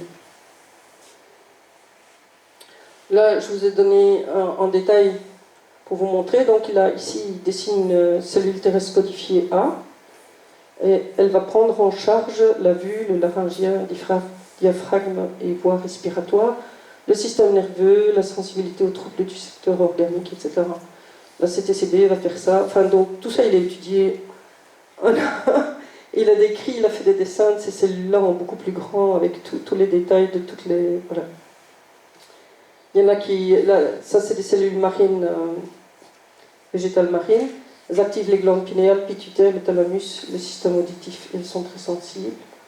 Voilà. Et il décrit dans ses bouquins un peu comment tout ça fonctionne. Et voilà, donc chaque partie du corps a des cellules qui les gèrent et qui sont reliées, des cellules supérieures qui sont reliées et finalement qui se relient à l'homo, à l'ego, quoi. Donc l'ego et le corps, et ça c'est la psychologie du fonctionnement du corps, donc il appelle ça la psychologie de la biologie, qui se rassemble et qui travaille avec l'ego. Donc on a vu en résumé, l'ego c'est à peu près ceci, sans les vortices. Ça, c'est la psychologie de la biologie qui fait le lien entre le corps et l'ego. Voilà. Alors, donc, l'échelle de puissance de vibraton, donc un vibraton, c'est 1 GHz, j'avais dit. Donc, 1360 vibratons, c'est 1,36 THz. Ça, c'est l'énergie qui équivaut à l'énergie du corps. Donc, un corps, s'il n'y a pas de mental, s'il n'y a pas de travail supérieur à juste le corps fonctionne, il atteint 1360 vibratons. Alors, après 1360 vibratons, on va stocker les mémoires énergétiques. Donc, avant, c'est fonctionnement du corps, et après, on commence à fabriquer des hologrammes. Et on va voir comment on fabrique les hologrammes. Et on va les stocker dans les parties ici. Donc l'envie hépatique va stocker dans les parties rouges, celle-là et une ici. L'envie cardiaque va stocker ces hologrammes ici et là. Et l'envie sacrée va stocker ces hologrammes ici. Donc la loi de l'évolution dit, quand on va créer un corps, au plus le potentiel est élevé, au plus le corps a un fonctionnement subtil. Donc il y a des détails qu'un corps primitif d'un homme primitif ne pourra pas faire par rapport à quelqu'un qui est très évolué. Il aura aussi les formes des doigts, les formes seront aussi différentes. Une personne primitive, par rapport à une personne évoluée, aura aussi un physique qui est différent. Donc le fonctionnement, le corps est beaucoup plus subtil. Il dépend du potentiel de l'ego quand on descend. L'énergie disponible dans le périssoma, donc quand le cumul descend pour s'incarner, s'il a au départ 4000 vibratons, il va s'entourer du périssoma qui va contenir également des cellules de 4000 vibratons. Et donc il pourra, pendant sa vie, utiliser ces cellules pour doubler son potentiel. Et donc là, on commence à voir le système de l'évolution. Donc on a un potentiel au départ, on s'incarne, et pendant notre vie, on peut doubler ce potentiel en apprenant plein de choses, en apprenant la musique, en apprenant à tisser, tous les apprentissages font évoluer l'être. Et donc à la fin de sa vie, si on a bien travaillé, on va capter ça et on pourra monter sur un niveau potentiel plus élevé. Puis on fait une autre vie, on monte plus haut, puis on fait une vie, on a un accident, on ne monte pas plus haut, et puis on recommence. Et puis à un moment, on atteint un potentiel tel qu'on ne sait plus s'incarner. Parce que la Terre, elle, a un potentiel maximum. Si on dépasse ce potentiel, on ne va plus pouvoir venir s'incarner sur Terre. Par contre, on continue. Il y a des universités cosmiques. On continue à étudier. De l'autre côté, on va faire des groupes. On doit créer une étoile. Ça, c'est toujours l'image qu'on donne. C'est qu'à la fin, on doit apprendre à créer une étoile. Nel doit savoir de quoi on parle. Donc, quand on crée un corps, on a un certain potentiel au départ. Et puis, on a de l'énergie disponible pour doubler notre potentiel. Alors, ceux qui travaillent, ce sont ces trois envelas, ces trois vortices. Celui-ci ne travaille pas directement, mais il va diriger les opérations, en fait. Donc, vous allez voir, il n'y a pas de partie du chromosome qui est jaune, qui correspond au mental.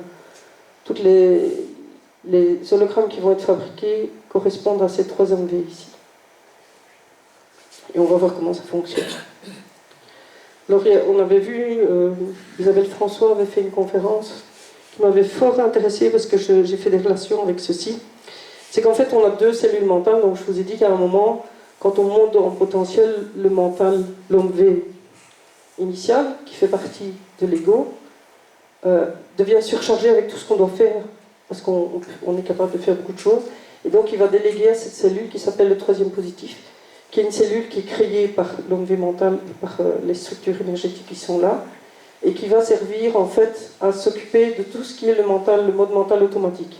Donc, comme je vous disais, vous conduisez votre voiture, en fait, vous n'êtes pas vraiment dans l'instant, mais vous faites tout en automatique, ou vous avez des réactions automatiques. Et donc, ce qu'elle avait dit, Isabelle François, c'est qu'en fait, quand on perçoit un mouvement de vie, on analyse, le cerveau analyse, ou les cellules analysent, si la situation est complexe, nouvelle, aversive, ou si c'est une situation simple et familière. Et à ce moment-là, on va choisir entre être dirigé par cette cellule-ci, si c'est un mode mental adaptatif, et travailler avec cette cellule-là, si c'est un mode automatique. Et ça, c'est vraiment décrit dans les travaux de Zebrio, c'est qu'il y a deux modes de fonctionnement. Et donc, en fait, ceci, c'est juste pour les tâches de tous les jours. Le mental, ici, il est très rapide, il a des certitudes, et il aime bien que tout soit sous contrôle. Et donc, c'est un mode de fonctionnement qui est très efficace dans certains cas, mais par contre, on loupe toute la partie créativité, humour, improvisation, réflexion. Et en fait, l'évolution et la création des hologrammes, ce sera ceci. Ceci, ce ne sont que des répétitions. Et vous allez voir donc, en fait, quand je disais à 14 ans, on peut choisir entre répéter ou être soi-même et évoluer, c'est exactement ça. C'est si on répète, ben on ne fait que répéter. Quelqu'un qui fait toujours le même boulot, qui ne change jamais, qui enfin, voilà, met trop boulot dodo, mais qui, même quand il est chez lui, ne fait rien d'intéressant, ben, finalement, il se trouve, même s'il a un potentiel élevé, il va se retrouver dans cette situation-là et il ne va pas faire d'hologramme. Les hologrammes, la création se fait à ce niveau-là et l'augmentation du potentiel pour les vies suivantes se fait à ce niveau-là. Donc, c'est intéressant d'avoir une autre vue. Et en fait, c'est ce qu'on voit en médecine aujourd'hui. Il y a quelques années, on ne parlait pas de ces modes de fonctionnement. Enfin, j'avais rien trouvé. Et là, je suis vraiment interpellée parce que les connaissances s'améliorent et se rapprochent. Chaque fois qu'il y a des choses nouvelles qui apparaissent, en fait, moi, je fais des relations avec ce que j'ai appris sur ces périodes. Je me dis, ah, enfin, ils ont trouvé ça. Ah, enfin, on peut voir ça. Donc, petit à petit, j'ai encore rien trouvé chez Zéberio qui est démenti par ce qu'on trouve aujourd'hui. C'est vraiment tout le temps en corrélation.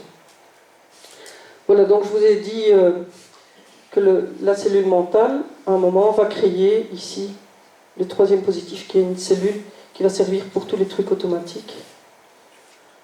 Et on voit que la cellule mentale est connectée au chromosome.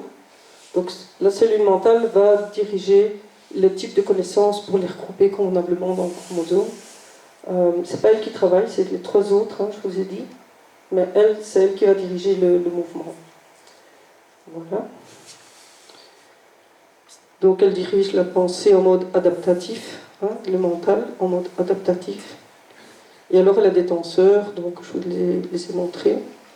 Et elle va travailler, elle va déléguer du travail automatique, répétitif, chez le troisième positif. Et le troisième positif, lui, va devenir le chef du corps, en fait. Il va prendre les commandes de tout ce qui se passe dans le corps.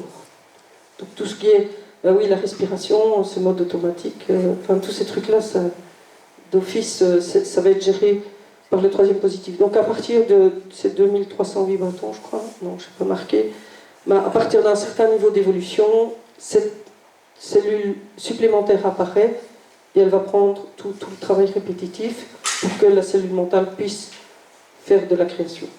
Quelle heure il est ? Ok, je vais accélérer. Donc, la perception, si on a un troisième positif, donc plus que 2500 vibratons, et que le troisième positif se met dans la zone cervicale, on aura des capacités dans la peinture et la sculpture, donc on sera très créatif de ce côté-là. Si le troisième positif se met dans la zone laryngée auditive, on va avoir des capacités sur le champ de la musique. Si elle va dans la zone cervicale de la vue, donc là on a une double vue. Mais donc ce ne sont pas des capacités évolutives, ceci, simplement on a des plus grandes capacités. Voilà. Alors ici ça c'est important, c'est la manière dont les connaissances vont se créer et pouvoir s'engranger dans la personne qui est en train de vivre. Donc j'ai fait ici un agrandissement de la zone qui est là parce que c'est... Donc il y a l'homme V qui fait partie de l'ego, qui va se connecter à l'axe homo-sub-homo, qui fait partie de l'ego également, et qui est dans un corps. Donc il y a de l'énergie somatique partout autour de lui. Et c'est pour ça que les vortices se créent. C'est parce qu'il faut une connexion entre l'ego et le corps. Et donc il y a plein d'énergie périssomatique là aussi qui permet que ça ne se sépare pas, que ça puisse travailler ensemble. Donc ici, on a la cellule qui est sur l'axe. On a de l'énergie somatique qui est l'énergie produite par exemple par le foie, dans le cas ici de l'hépatique.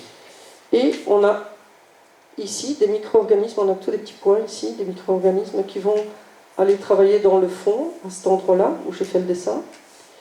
Et en fait, le périssoma, donc l'énergie bleue qu'on avait vue et qui permet la jonction entre le soma et l'ego, le périssoma va faire une compression, une impression sur des petites lamelles.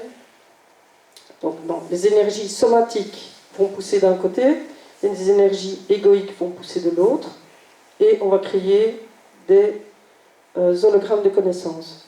Donc ça se produit quand l'ego apprend quelque chose. Donc on étudie quelque chose et tout d'un coup on se dit comment ça fonctionne ça? Ah oui, ça fonctionne comme ça. À ce moment-là on crée un hologramme de connaissance. On a appris quelque chose, ça s'engramme dans un hologramme, quoi. Donc la connaissance, donc pour faire l'hologramme, on a besoin d'avoir un corps qui fonctionne bien, de l'énergie somatique qui va pouvoir pousser d'un côté, et on a besoin de périssoma. Donc le périssoma, donc quand on est très vieux, on apprend moins que quand on est jeune en fait, puisque le périssoma va se consommer. Et donc c'est ce mouvement-ci qui va faire qu'on va créer des hologrammes. Et ces hologrammes qui sont formés vraiment à ce niveau-ci, tout en bas, donc avec les deux énergies, vont directement se mettre dans le chromosome énergétique. Et donc on met des lamelles. Donc je rencontre quelqu'un, je vais chez le boulanger, je discute avec quelqu'un, on me parle d'une conférence. Ah oui, c'est bien, et ça parle de quoi? Et alors tu apprends quelque chose, oui, tu fais une lamelle, on fait une connaissance. Puis on se dit, mais je vais quand même aller voir cette conférence.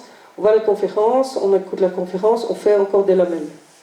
Et donc, petit à petit, on va créer ce qu'on appelle un pré-hologramme, puis un hologramme plus lourd, et on va voir après comment ça se produit. Oui, ici je dis, bon, les hologrammes ils se forment pendant la journée, et pendant le sommeil, en fait, on produit de l'énergie somatique. Alors, pour rappeler les connaissances, en fait, il y a des systèmes, il y a des tenseurs qui vont aller chercher les connaissances qui sont déjà en nous, dans les hologrammes créés, mais je vais continuer le mouvement ici. Donc, on a l'homme V mental, ou le troisième positif qui correspond au conscient. Les trois autres correspondent ici au subconscient, donc soit l'hépatique, le sacré ou le cardiaque correspondent au subconscient. L'axe ici qui va vers le corps et vers cette cellule, qui est une des cellules clérosomatiques, c'est l'inconscient, et l'énergie ici, le sub-homme V, c'est le subinconscient. Donc on voit aussi, enfin lui a étudié tout ça, comment les informations peuvent passer de l'inconscient au conscient et inversement, et comment, par exemple, on ne se sent pas bien, le corps va dire quelque part, ça doit venir au conscient, on a mal au ventre, l'information doit venir. Et donc ça passe par des circuits comme ça. Donc on a mal au ventre, cette cellule est informée à partir du corps qu'on a mal au ventre, elle va informer l'homme V, ça devient subconscient, on sent qu'il y a quelque chose, et puis le mental qui est en connexion va prendre l'information, va dire oui, il se passe quelque chose, je dois aller à la toilette, ou enfin voilà, je dois me faire soigner. Donc en fait, il a étudié toute l'évolution du transfert d'une pensée du subinconscient jusqu'au conscient. Alors, là, ça correspond aussi à comment on apprend, comment les hologrammes vont se grouper pour faire des hologrammes de connaissances en fait. Donc au départ, on part d'informations. On a juste une information, c'est un hologramme, c'est quelques lamelles qu'on a fabriquées. Et puis, il faut qu'on ait le désir de vouloir faire autre chose. Et ça, c'est là le choix, le libre arbitre des gens. On désire avancer, on désire apprendre ou pas. Il faut la volonté, il faut se mettre en route. Donc, on a envie, mais on ne le fait pas, on reste au lit. Ou bien, on a envie, et on se lève et on y va. Et ça, il faut la volonté. Et puis, avec la volonté, les informations, on va pouvoir commencer à collecter des lamelles, créer des lamelles. On va étudier, on va acheter le bouquin, on va le commander. On va aller chez un médecin, on va en parler, on va en parler à une amie, etc. Tout ça crée chaque fois des hologrammes, et petit à petit la connaissance grossit. Puis on a fini la médecine, je sais pas moi, la médecine du pied, et puis on se dit, ah oui, mais le pied est attaché à la jambe, on va aussi étudier la jambe et les muscles et comment ils sont insérés. C'est encore d'autres connaissances qu'on vient ajouter. Et petit à petit, on finit par avoir toute la connaissance de la médecine, et ça constitue un hologramme. Pendant sa vie, on peut faire des hologrammes réels. On peut en faire 2, 3, pas plus. Donc si on veut étudier toute la médecine, ou toute la religion, ou tout, je sais pas moi, toute l'aéronautique, ou toute l'astronomie, on va étudier que quelques matières pendant toute sa vie. Ce sont des hologrammes, c'est très lourd, ça prend du temps, etc. Et donc on va commencer à savoir. Donc si on applique, donc après la connaissance, on a le savoir, on a la connaissance complète. Si on applique ça, par exemple, si on est médecin, qu'on a compris complètement comment fonctionne l'homéopathie et qu'on l'applique, on va arriver à la sagesse. Donc la sagesse, c'est l'application de la connaissance, l'application du savoir. Alors Zébério disait, il faut absolument que les enfants fassent du sport, et se dépensent, renforcent leur corps, apprennent à se concentrer, fassent des arts martiaux, c'est une bonne idée, pour qu'ils puissent après, en tant qu'adultes, apprendre, évoluer. Voilà, ici j'ai schématisé.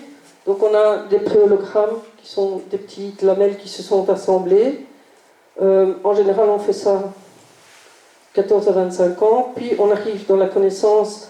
On avait ceci, mais on a construit un mur beaucoup plus complet. Et puis on arrive aux hologrammes de là, on a un mur complet. Et ça, les hologrammes réels, c'est ce qu'on pourra intégrer dans notre ego pour revenir dans la vie suivante. Donc c'est très important qu'on fasse des hologrammes les plus complets possibles. Si chaque fois qu'on fait quelque chose, on abandonne, puis on recommence autre chose, etc., on aura tous des morceaux de connaissances, mais on ne fera jamais une connaissance complète. Et donc ce ne sera pas intégré dans la vie suivante. Donc si on veut évoluer, non seulement il faut travailler, mais il faut approfondir les connaissances et essayer d'en faire le tout. Voilà. Alors, là c'est la terre, c'est ce que je disais, c'est la cellule qui est dans le crâne. Donc ici, il y a le crâne qui est ici. C'est une cellule qui a été créée par la mère et qui s'intègre pendant la grossesse, qui se crée pendant la grossesse, et que l'enfant va continuer à utiliser jusqu'à la puberté. Et c'est là qu'il va mettre ses premières connaissances, en fait. Il y a une couche panoramique qui s'appelle une couche de culture générale et puis une couche de connaissances. Donc les enfants, ils apprennent, ils vont mettre leurs hologrammes dans cette cellule interne, mais ça ne servira pas pour faire augmenter leur potentiel. C'est juste pour rattraper une capacité d'étudier plus. Alors, il y a aussi des cellules qui vont gérer le plexus solaire. Il n'y a pas de chakra, il n'y a pas de vortice. Et le plexus solaire, en fait, comment ça fonctionne? On rencontre une personne, on a une intention, on la reconnaît. Donc on va émettre une bande magnétique vers la personne. Si la personne là, elle passe, elle ne me regarde pas, elle s'en va, ça va juste rester comme ça. Si elle me connaît et qu'on commence à parler, on va crier. Donc c'est un double axe. Donc moi je vais créer une bande magnétique, creuse vers Delphine, et Delphine va créer une bande magnétique au milieu vers chez moi. Et on va mettre tous les hologrammes de notre relation dans cette bande magnétique. C'est aussi quelque chose qu'on ne va pas emporter et qui ne va pas nous aider à évoluer, c'est juste pour vivre, c'est pour la société, c'est pour vivre en société en fait.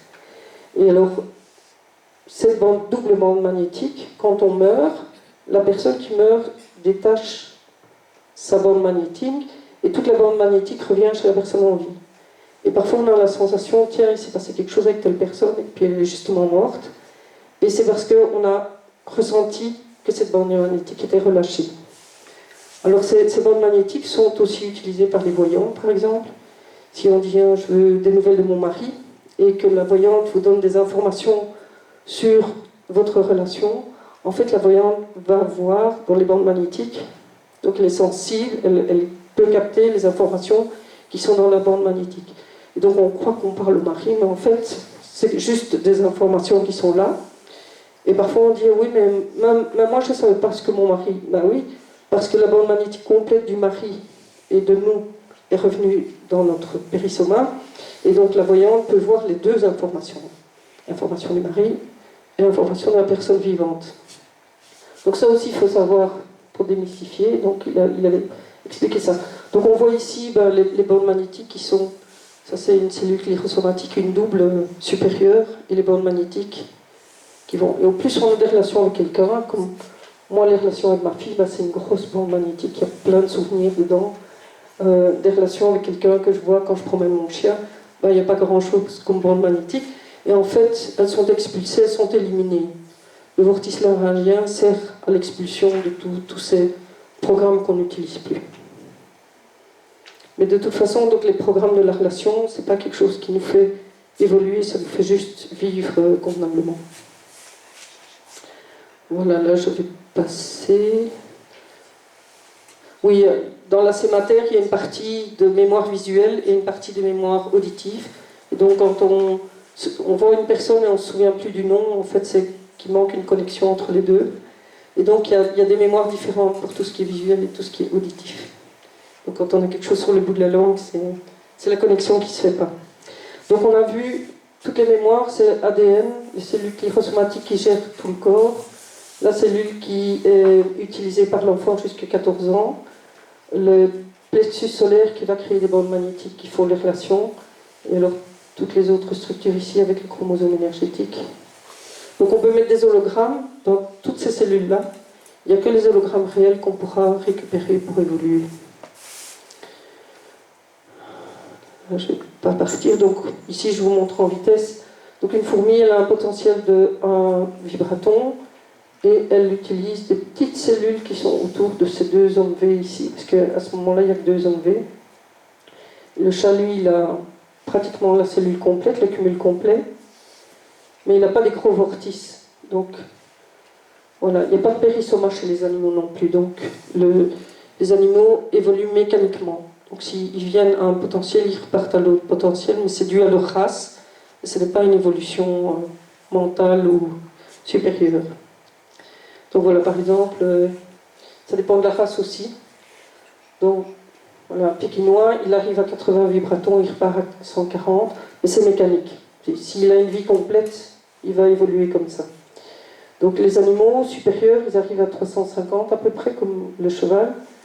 Un cheval de dressage apprend plus, donc évolue plus qu'un cheval de course, par exemple. Mais Zébéru a étudié tout. Il a étudié aussi la psychologie de la biologie dans tous les animaux. Donc voilà un peu pour les fréquences. Donc ici je rappelle la valeur de 1 GHz pour 1 vibraton.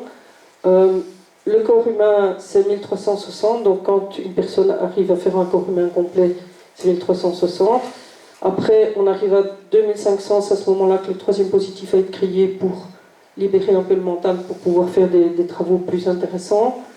Et puis à 4000, on est entre 2500 et 4000, on est conscient avec savoir, et puis on passe au conscient avec sagesse, et après un certain temps, après un certain potentiel, qui est le potentiel limite de la Terre, on passe la magnétosphère et on ne doit plus revenir sur Terre. Alors, ça c'est pour les blocages. Qu'est-ce qui reste comme temps 10 minutes, ok. Donc qu'est-ce qui peut faire qu'on n'évolue pas? On a les libres arbitres, donc on peut rester dans les programmes répétitifs, rien apprendre, s'intéresser à rien, faire juste du foot jusqu'à 60 ans et rien d'autre. Maintenant, si on étudie les stratégies du foot et de la psychologie des footballeurs, si on va plus loin, on apprend des choses. C'est pas le foot en soi, c'est juste, voilà. Si on ne fait qu'utiliser son corps et qu'on ne réfléchit pas et qu'on ne crée pas des connaissances, voilà, on n'évolue pas. Donc ça c'est... Alors, donc, à la puberté, on fait son premier choix. où on répète la psychologie de la famille et ce qu'on nous a imposé jusque-là, où on prend sa propre personnalité, ce qui fait qu'à la puberté, il y a souvent des clashs avec la famille, parce que l'enfant, enfin, trouve sa propre personnalité qui est peut-être en contradiction avec son milieu familial. Voilà. Donc, en fait, il y a la vérité et il y a notre vérité qui dépend de ta perception aussi. Et donc, si on, par exemple, quelqu'un qui est hyper religieux, qui a été élevé dans une religion où on lui dit des choses et qu'il l'accepte comme ça sans examiner, sans chercher, ben oui, il sera bloqué pour son évolution parce que il ne part pas sur les bases de la réalité, donc il ne peut pas avancer dans ses connaissances. Donc voilà, il faut faire la différence entre notre vérité et la vérité, et c'est toujours d'aller plus vers la vérité, donc couper, comparer, poser des questions aux autres, etc., pour voir si on est dans le bon ou si on reste à l'intérieur de soi. Donc qu'est-ce qui peut bloquer l'évolution aussi? Le manque de plasma incorporel. Ça peut arriver s'il nous arrive des choses, bon, par exemple quelqu'un qui a un handicap profond, ben, il ne va pas pouvoir évoluer de la même manière. Donc s'il est arrivé un accident, il va consommer beaucoup d'énergie somatique et périsomatique pour réparer son corps. Ben, c'est toute cette énergie-là qui ne sera pas utilisée pour faire des hologrammes. Donc en fait, quand on a des maladies très handicapantes, on n'est pas capable d'évoluer au même rythme que quelqu'un qui est en bonne santé. Donc les micro-organismes sont utilisés à autre chose. On a dans certains cas des cellules dans la hiérarchie qui manquent. Si des cellules basses manquent, les cellules plus élevées vont jouer le rôle des cellules basses, mais alors elles ne joueront pas leur propre rôle. C'est un peu dans ce sens-là. Ça arrive quand il y a des avortements. Quand on avorte un cumul, en fait, on lui retire des énergies qu'il aurait pu utiliser pour son corps, puisqu'il a commencé à s'incarner et on fait un avortement. Donc on va sectionner ces énergies, ces programmes qui étaient en train de s'incarner, et on va retirer, le cumul va se retrouver sans ces énergies du début d'incarnation. Donc qu'est-ce qui va se passer quand le cumul va s'incarner dans un deuxième corps? Il va commencer avec des énergies beaucoup trop élevées pour l'incarnation. Il va rentrer dans le soma, dans le corps, avec des énergies trop élevées, puisque les énergies les plus basses ont été retirées. Et donc ces cellules-là, en fait, elles vont servir à faire un travail qui est trop facile pour elles, mais finalement, il manquera des cellules pour l'évolution. Et donc Zébério disait que c'est vraiment embêtant le fait que beaucoup de femmes se font avorter, parce que tous ces avortements créent des perturbations dans la hiérarchie de toutes les cellules. Il manque des cellules en fait, et donc les cellules supérieures sont utilisées pour faire du travail inférieur, et finalement pour l'évolution il ne reste plus grand chose. Donc ça c'est aussi un système qui bloque. Il faut juste le savoir, il n'y a pas de critique, c'est comme, voilà, c'est un mécanisme. Alors oui, si on a des idées fixes qu'on n'arrive pas à voir la réalité, ben on ne va pas avancer. Si on a des énergies invasives, donc on peut, voilà, quelqu'un qui vit avec quelqu'un qui est méchant, qui lui parle tout le temps méchamment, ben il a des énergies invasives et donc ça va l'empêcher d'évoluer en fait. Ces énergies se mettent dans les vortices et bloquent le contact entre l'homo, entre l'esprit et le corps. Oui, pour la magie noire, on peut utiliser aussi des systèmes pour bloquer. Ça, je vais passer. Voilà, ça, c'est un peu l'évolution. Donc, un homme primitif entre 450 et 500 vibratons. On avait vu que les animaux allaient à peu près jusqu'à 350. Donc après, on arrive dans un homme primitif. Un homme d'évolution moyenne jusqu'à 1360. Ça, c'est l'énergie pour faire fonctionner complètement correctement un corps, et donc il est dans un conscient raisonneur. L'homme supérieur va être dans une pré-intelligence pure, et l'homme supérieur, entre 2500, quand il a le troisième positif, et 10 000, il est dans une intelligence pure, et puis il ne se réincarne plus. Voilà, ça c'est le schéma pour la mort. Donc qu'est-ce qui se passe quand quelqu'un meurt? Les énergies somatiques vont se sédimenter, et petit à petit, tous les vortices vont se désintégrer et vont se rassembler. et le chromosome dans lequel il y a les hologrammes vont se rassembler, et on va voir, donc petit à petit, voilà, on arrive à ça. Et donc le chromosome s'est mis ici, avec les hologrammes réels, si on en a fait, et l'ego se rassemble, et puis il va remonter. Ça prend du temps parce qu'il y a du périssoma, ce qui a empêché que ça se sépare dans chaque cellule, il y a du périssoma, il faut que tout ce périssoma disparaisse petit à petit. Et donc, on dit un détachement complet, ça prend entre 2 et 3 ans si on enterre les personnes. Si on se fait incinérer, c'est immédiat. Donc lui, il conseille l'incinération, aussi pour ne pas, s'il y a des programmes déformants ou s'il y a des programmes qui ne fonctionnent plus bien, en fait, l'incinération va nettoyer tous les anciens programmes et on repart avec des programmes. Sinon, les programmes, en fait, toutes les cellules codifiées vont flotter dans l'air et peuvent être reprises par quelqu'un qui redescend en incarnation. Donc, en fait, l'incinération, lui, conseillait, parce que c'est un système pour nettoyer tout ce qui n'a pas bien fonctionné dans le corps et permettre aux futures incarnations des gens qui se réincarnent d'avoir des cellules propres. Voilà. Donc, en cas de mort non naturelle, ben, on a tout notre périssoma, si on a un accident. Et ça peut prendre, dans certains cas, jusqu'à 300 ans. Donc, il vaut mieux se faire incinérer aussi que d'attendre 300 ans pour... voilà. Un proverbe africain, un vieillard qui meurt, c'est comme une bibliothèque qui brûle. Parce que, ici, on a toutes les informations, les connaissances acquises par l'être humain. Voilà. Alors, donc ça, c'est les cumuls en ascension. Donc, on revoit ici tout le chromosome énergétique qui s'est mis ici. Les hommes V sont à l'extérieur et à la fin, les hommes V vont être intégrés et toutes les connaissances, tous les hologrammes réels vont se mettre autour des hommes V ici et vont pouvoir être utilisés dans la vie suivante. Ce sont des connaissances qu'on a, on ne sait pas d'où ça vient, on sait que ça fonctionne comme ça, on n'a pas envie de l'étudier parce qu'on l'a déjà étudié dans la vie d'avant, mais c'est des trucs qui nous paraissent faciles. Il y a des enfants qui naissent où la musique c'est très facile, il y a des gens qui naissent sous la médecine, ben oui, la médecine, je ne vais pas étudier, je connais tout, intuitivement, ils connaissent tout, mais c'est parce qu'on a ces connaissances. On a vu ces connaissances, on les a acquises dans les vies passées, et elles ont réussi à intégrer notre vie. Voilà, donc entre deux vies, donc on est sur un potentiel, on part d'une vie, on s'incarne, on vit. Au départ, on revient là, et puis petit à petit, les hommes V vont prendre tous les hologrammes réels, et alors on va venir sur un potentiel plus élevé. Quand on part de ce potentiel-ci, quand on va s'intégrer, on va aussi prendre toutes les énergies dans l'espace qui correspondent à ce potentiel-là. Mais je disais, chaque fois qu'on s'incarne, on prend l'équivalent pour doubler son potentiel en fait. Donc on pourrait, si on a 1300, passer à 2600, et puis en 4-5 vies, on pourrait quitter la Terre, mais bon, il y a plein d'accidents qui se passent toujours, et puis il y a le libre arbitre si on n'a pas envie d'étudier.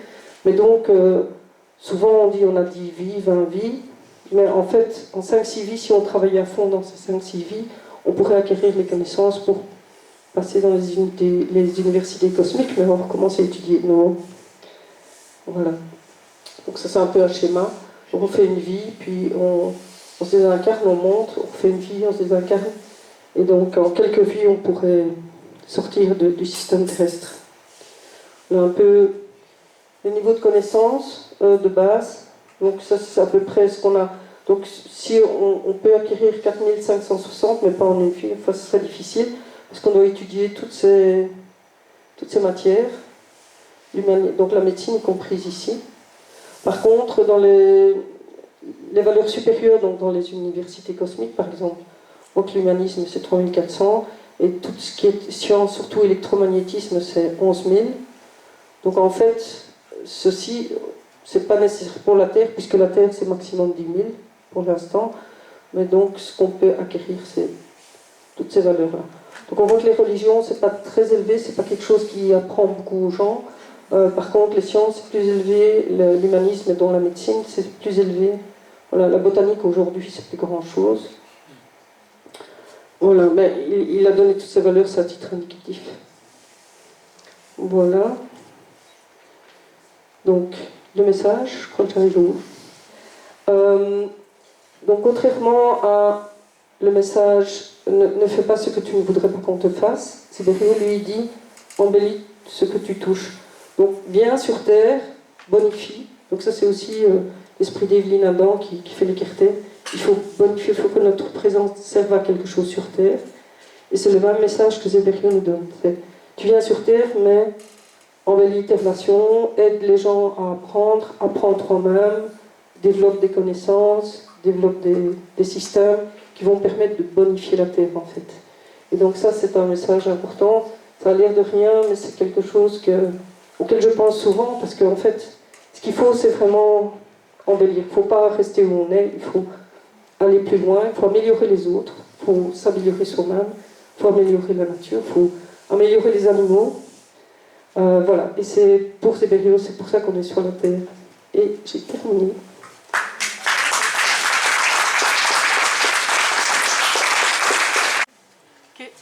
J'ai 3 petites questions pour me permettre de comprendre les bases. Donc c'est plutôt dans le début de ton exposé. Tu as mentionné quelques scientifiques qui ont travaillé sur le sujet, et tu as dit c'est de la théosophie. Oui. Qu'est-ce que c'est la théosophie? Ben c'est un, disons, comment je peux expliquer, un type de... Enfin, si quelqu'un connaît très bien, non. C'est un occultisme qui a été développé à la fin du siècle, enfin, avant 1900, qui développait les clairvoyances, qui développait toutes sortes de choses ésotériques. Il y a eu beaucoup de bouquins, il y a eu Blavatsky, Annie Besant, Leadbeater et Steiner. C'était les 4 théosophes principaux. Et ils ont tous développé leur technique. Bon, Steiner est le plus connu encore aujourd'hui. Voilà. Ok. Alors, dans le mécanisme de base que tu as présenté, il y a ce que tu appelles les vortices. Ouais. C'est quoi un vortice qui fait apparemment le lien entre l'ego et le corps? Mais qu'est-ce que c'est ça? Donc en fait, l'ego ne peut pas rentrer dans le corps parce que ce sont 2 énergies positives. Donc il y a du périssoma qui se met entre les deux. Et la friction des deux, donc la pénétration de l'un dans l'autre, crée ces structures qui sont des vortices. Et donc à l'extérieur, il y a de l'énergie somatique, et à l'intérieur, il y a de l'énergie égoïque. Et il y a du périssoma partout pour que ça tienne. Voilà. Et c'est vraiment une friction. C'est comme si on essayait de rentrer 2 fluides l'un dans l'autre et qu'il y a un vortice qui se crée. Ok, donc c'est vraiment le lien ego. Oui, c'est vraiment le lien, voilà. Et alors ma 3e et dernière question, en parlant de personnalité, tu disais dédoublement de personnalité. Est-ce que ce que tu appelles personnalité dans le cas de ce type de dédoublement, c'est un dédoublement de l'ego ou de l'esprit, ou c'est autre chose? Non, c'est vraiment la psychologie de la biologie qui change. Donc il y a un ego, et puis il y a une psychologie de la biologie, puis il y a une deuxième psychologie de la biologie. Ça s'utilise, enfin, ça se crée aussi dans les techniques MK Ultra. On crée des traumatismes aux enfants pour qu'ils se dédoublent, et donc ils créent une deuxième personnalité en fait. Et donc, mais ils ont des noms différents, ils ont des caractères différents, ils ont des caractéristiques physiques différentes. Et donc c'est comme s'il y avait un ego, une psychologie de la biologie et une deuxième psychologie de la biologie. Donc c'est plutôt associé au corps et pas à l'ego. À l'âme, enfin ce qu'il appelle l'âme. Donc c'est à l'intermédiaire entre le corps est le même,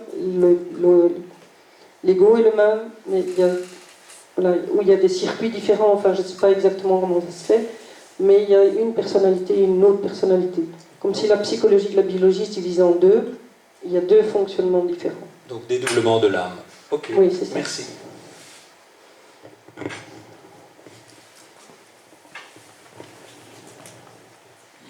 Moi, je suis un peu interpellée au niveau des vortices avec les multiples vaccins qu'on fait chez les enfants, notamment aux États-Unis. Ils ont 100 injections jusqu'à l'âge de 14 ou 15 ans. C'est quand même interpellant par rapport à ce que tu as expliqué sur l'évolution des enfants. Hein. Oui, tout à fait. Ils ont jusqu'à 100 injections. Donc, toutes des interférences qu'on fait avec la psychologie de la biologie qui laissent des cicatrices dans ces cellules-là et qui détournent les programmes en fait. Voilà, c'est ça. Après, on s'étonne qu'ils sont malades. Mais c'est-à-dire que la psychologie de la biologie ne fonctionne plus comme elle était programmée pour fonctionner dans un corps sain. Oui, donc bloquer les maladies infantiles, c'est grave. Ah ben oui. Voilà. Et surtout, oui, pour les évacuations, donc tant que l'enfant ne parle pas, il n'essaie pas de drainer. Et donc ces maladies infantiles, c'est très bien qu'on les fasse parce que ça permet des drainages. Enfin, il faut les faire. Il y a quelqu'un qui va s'en occuper, visiblement. Hein. Oui. Alors, J'espère. une autre question, est-ce que le traitement par les medbeds, c'est la même processus? Mais je ne connais pas les medbeds, je suis très impatiente de voir comment ça fonctionne, si ça fonctionne avec de l'électromagnétisme. C'est l'énergie quantique, hein? Oui. Ça doit fonctionner. Ce qu'il y a, c'est que lui, enfin moi je suis toujours rassurée parce que lui il voyait ce qu'il faisait. Oui. Et aujourd'hui, s'il n'y a pas un clairvoyant qui peut voir ce genre de choses, qu'est-ce qu'on fait réellement? Donc, s'il y a des bons résultats, on peut se dire que ça marchait, mais ce serait bien qu'il y ait plus de clairvoyants pour voir ce genre de choses et expliquer ce qui se passe. Alors, puis c'est ma dernière question. Au niveau de la schizophrénie, ça peut être aussi un blocage de la personnalité. Oui. Il y a un dessin, je ne l'ai pas repris ici. Ah oui. Il a aussi fait, donc, je pourrais t'envoyer le PDF de son bouquin sur les pathologies, parce qu'il y a plein de dessins sur les phobies, la schizophrénie, etc. Donc parfois c'est le vortice qui est encombré avec des énergies invasives, opaques, il appelle ça des opacités. Du coup, il n'y a plus le travail de cette onde qui peut fonctionner. Et dans le cas de la schizophrénie, je pense qu'il y avait autre chose. Il y a un déplacement aussi, un peu comme le dédoublement de personnalité. Double personnalité. Il a fait un dessin pour l'épilepsie aussi. C'est très bizarre. Enfin, moi, je ne les ai pas tous repris, mais je peux t'envoyer le PDF si tu veux. Mais en fait, Tomatis, il avait déjà décelé, c'est un neurologue, ingénieur, qui avait déjà décelé toutes les longueurs d'onde au niveau cérébral et qui fait des lectures émotionnelles avec ça. Ah oui. Tu Voilà. Non, je connais pas. Mais ça date du... bon, il est mort il y a 20 ans, hein. Donc c'était interpellant. Toutes ces techniques sont intéressantes. En fonction des longueurs d'Hertz, il savait donner la personnalité et ça continue. Voilà, ça correspond à ce que Zeberio explique. C'est interpellant. Merci.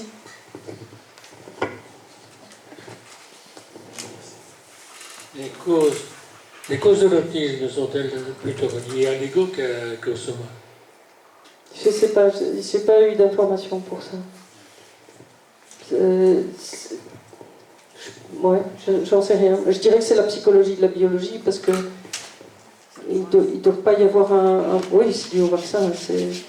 Donc, l'ego, lui, il est intouchable en fait. Il vient sur Terre que pour acquérir des connaissances qu'il va remettre dans sa périphérie. Bon, c'est pas, sur Terre, on ne sait pas abîmer l'ego. C'est que la psychologie de la biologie qui fait fonctionner le corps, donc ça doit être lié à la psychologie de la biologie.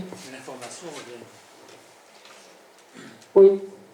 Si on met dans toute la hiérarchie des cellules une cellule qui est mal informée, ben, ça ne fonctionnera plus bien.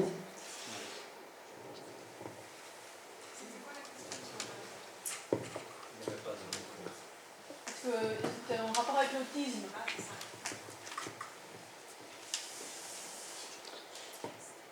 Agnès? Oui, moi j'avais une question. Alors je voulais aussi poser une question par rapport à Tomatis parce que c'est par rapport j'avais une question par rapport à la manière dont les traitements se déroulent. Donc en Tomatis par exemple, on écoute des sons à partir du Mozart qui subissent des distorsions et donc effectivement ça agit sur le cerveau, etc. Et donc la question c'était concrètement, comment est-ce qu'il traitait les gens? Donc, qu'est-ce qui se passait? Il était avec une personne malade ou quoi? Qu'est-ce qui se passait? Tu parles de Zeberio, hein? Oui. Ok. Donc, Tomatis, moi j'ai fait Tomatis. Hein. Donc ce qu'il faisait, c'est qu'il prend une musique et il met, enfin pour moi, ce qu'il a fait, c'est qu'il mettait que les graves ou que les moyennes ou que les aigus ou que les graves et les aigus ou des choses comme ça qui font des réactions différentes dans le cerveau et qui remettent des choses en place. Zeberio, lui, sa musicothérapie. Donc déjà, il conseille toute une série de musiques associées à des organes. Par exemple, il dira la suite de Jean-Sébastien Bach numéro 1 tel, c'est bon pour le mental, pour les organes génitaux, etc. Donc il conseille déjà certaines musiques pour certains types d'organes. Sa musicothérapie, il faisait des respirations, donc il donnait des exercices et il y a un petit bouquin qui existe. On écoute la musique et mentalement on amène la musique dans certains vortices, on dit par exemple le vortice sacré, on remonte le long de l'axe et puis on expulse en respirant. Donc c'est des respirations en même temps que de l'écoute de musique et de travail mental d'amener cette musique, etc. Il a fait des exercices avec la mer aussi pour aller chercher les énergies de la mer. Il a fait ce type d'exercice avec la botanique, donc on choisit un arbre et on envoie sa pensée, on prend des énergies, on les charge et on les ramène à soi. Donc ça c'était aussi des possibilités, la mer, la botanique, les arbres, les rosiers, enfin toutes les plantes médicinales. Et alors l'énergophonie, ça c'est un peu différent. Donc il y a une musique classique sur laquelle lui imprègne plus de fréquences qui correspondent à un organe, par exemple le cardiaque. Donc il prend une musique qui correspond au cardiaque, il imprime dessus ses fréquences à lui, et il y a des exercices respiratoires et des mouvements de bras, etc. à faire. Et ça se fait chez lui, ça se fait chez lui en Argentine sur des champs magnétiques terrestres, donc des bouches d'arrivée d'énergie magnétique. Et il disait ça peut guérir, et il a fait des guérisons avec ça, où des gens avaient des problèmes d'yeux pratiquement revoyaient après, etc. Donc il y avait un puits, il appelait ça des puits magnétiques pour le cardiaque, pour les génitaux, pour la vue, etc.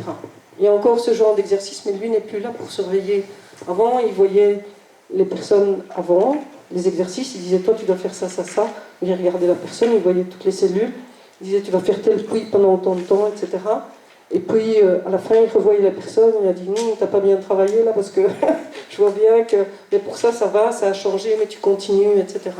Et il donnait aux gens des musiques, en général des musiques classiques, sur lesquelles il imprégnait du magnétisme, avec des fréquences bien précises pour la guérison. C'est tout le travail des protéodies. Hein. Tu connais les protéodies? Tu connais les protéodies? Non. Ça, c'est magique. Hein. C'est quoi, protéodie? Donc c'est Joël, tu veux? Parce que ça va dans le même sens. Ah oui, oui. Toi, tu auras le micro après. Une partie là-bas. Tu seras pas tiré. Continue. Je voudrais poser une question plus au niveau.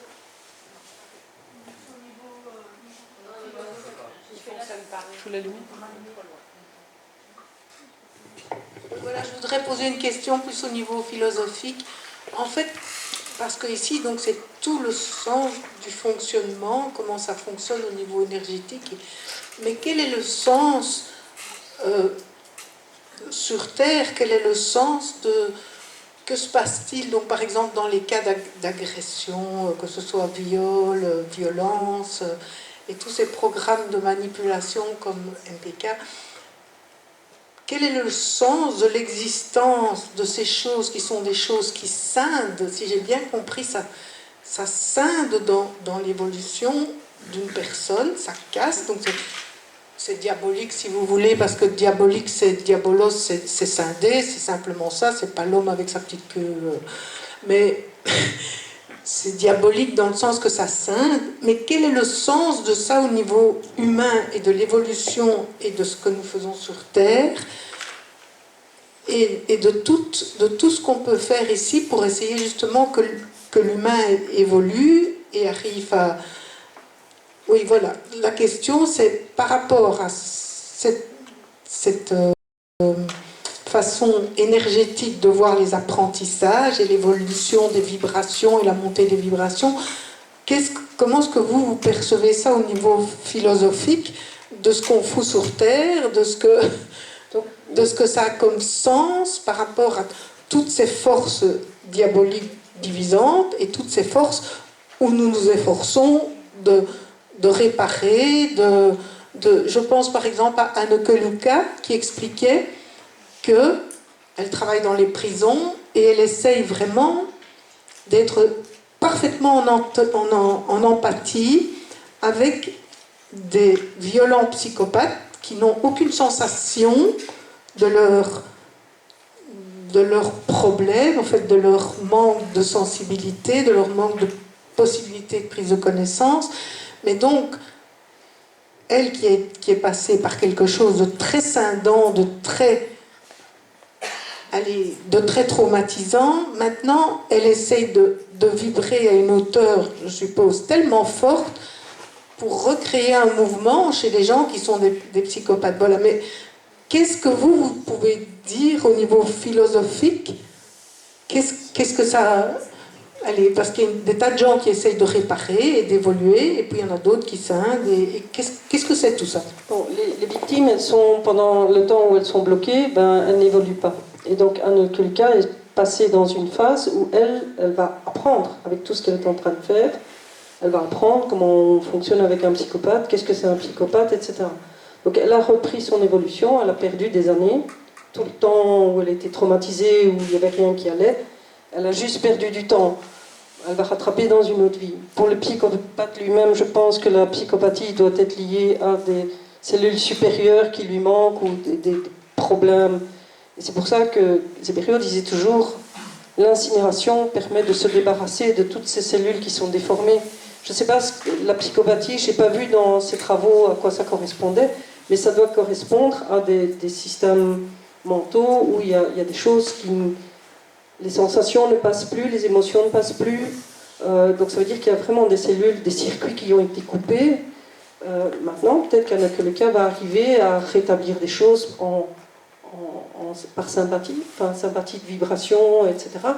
Et apporter des nouvelles médecines. Enfin, elle continue à évoluer et elle évolue bien.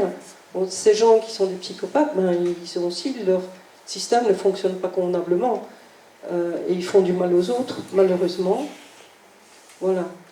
Alors, Zéberio, donc le but de la vie, donc on a créé le monde, la Terre et les planètes jusqu'à la galaxie ont été créés parce que lui appelle le Créateur, qui n'est pas Dieu. Pour lui, il y a un Dieu en plus, qui est le Créateur des créateurs, disons.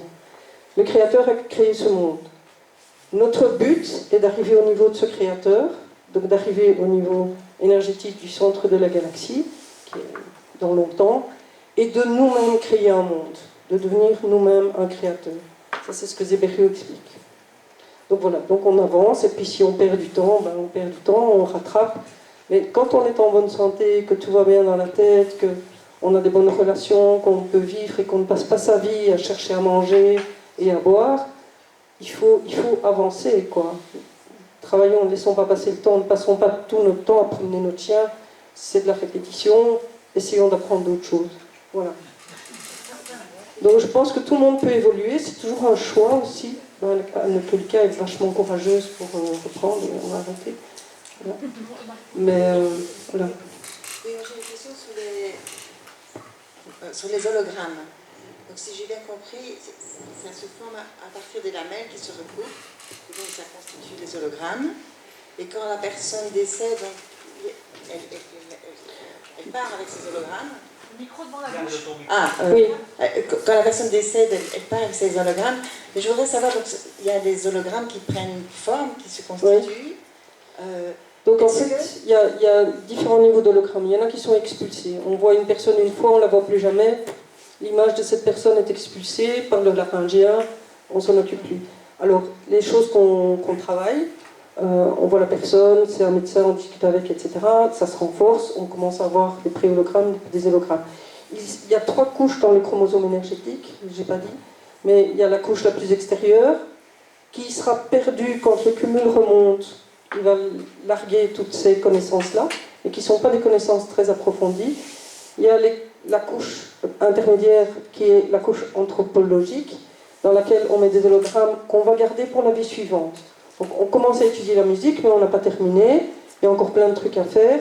La vie suivante, tout d'un coup, on va avoir le désir de faire de la musique parce qu'on veut compléter notre hologramme, en fait.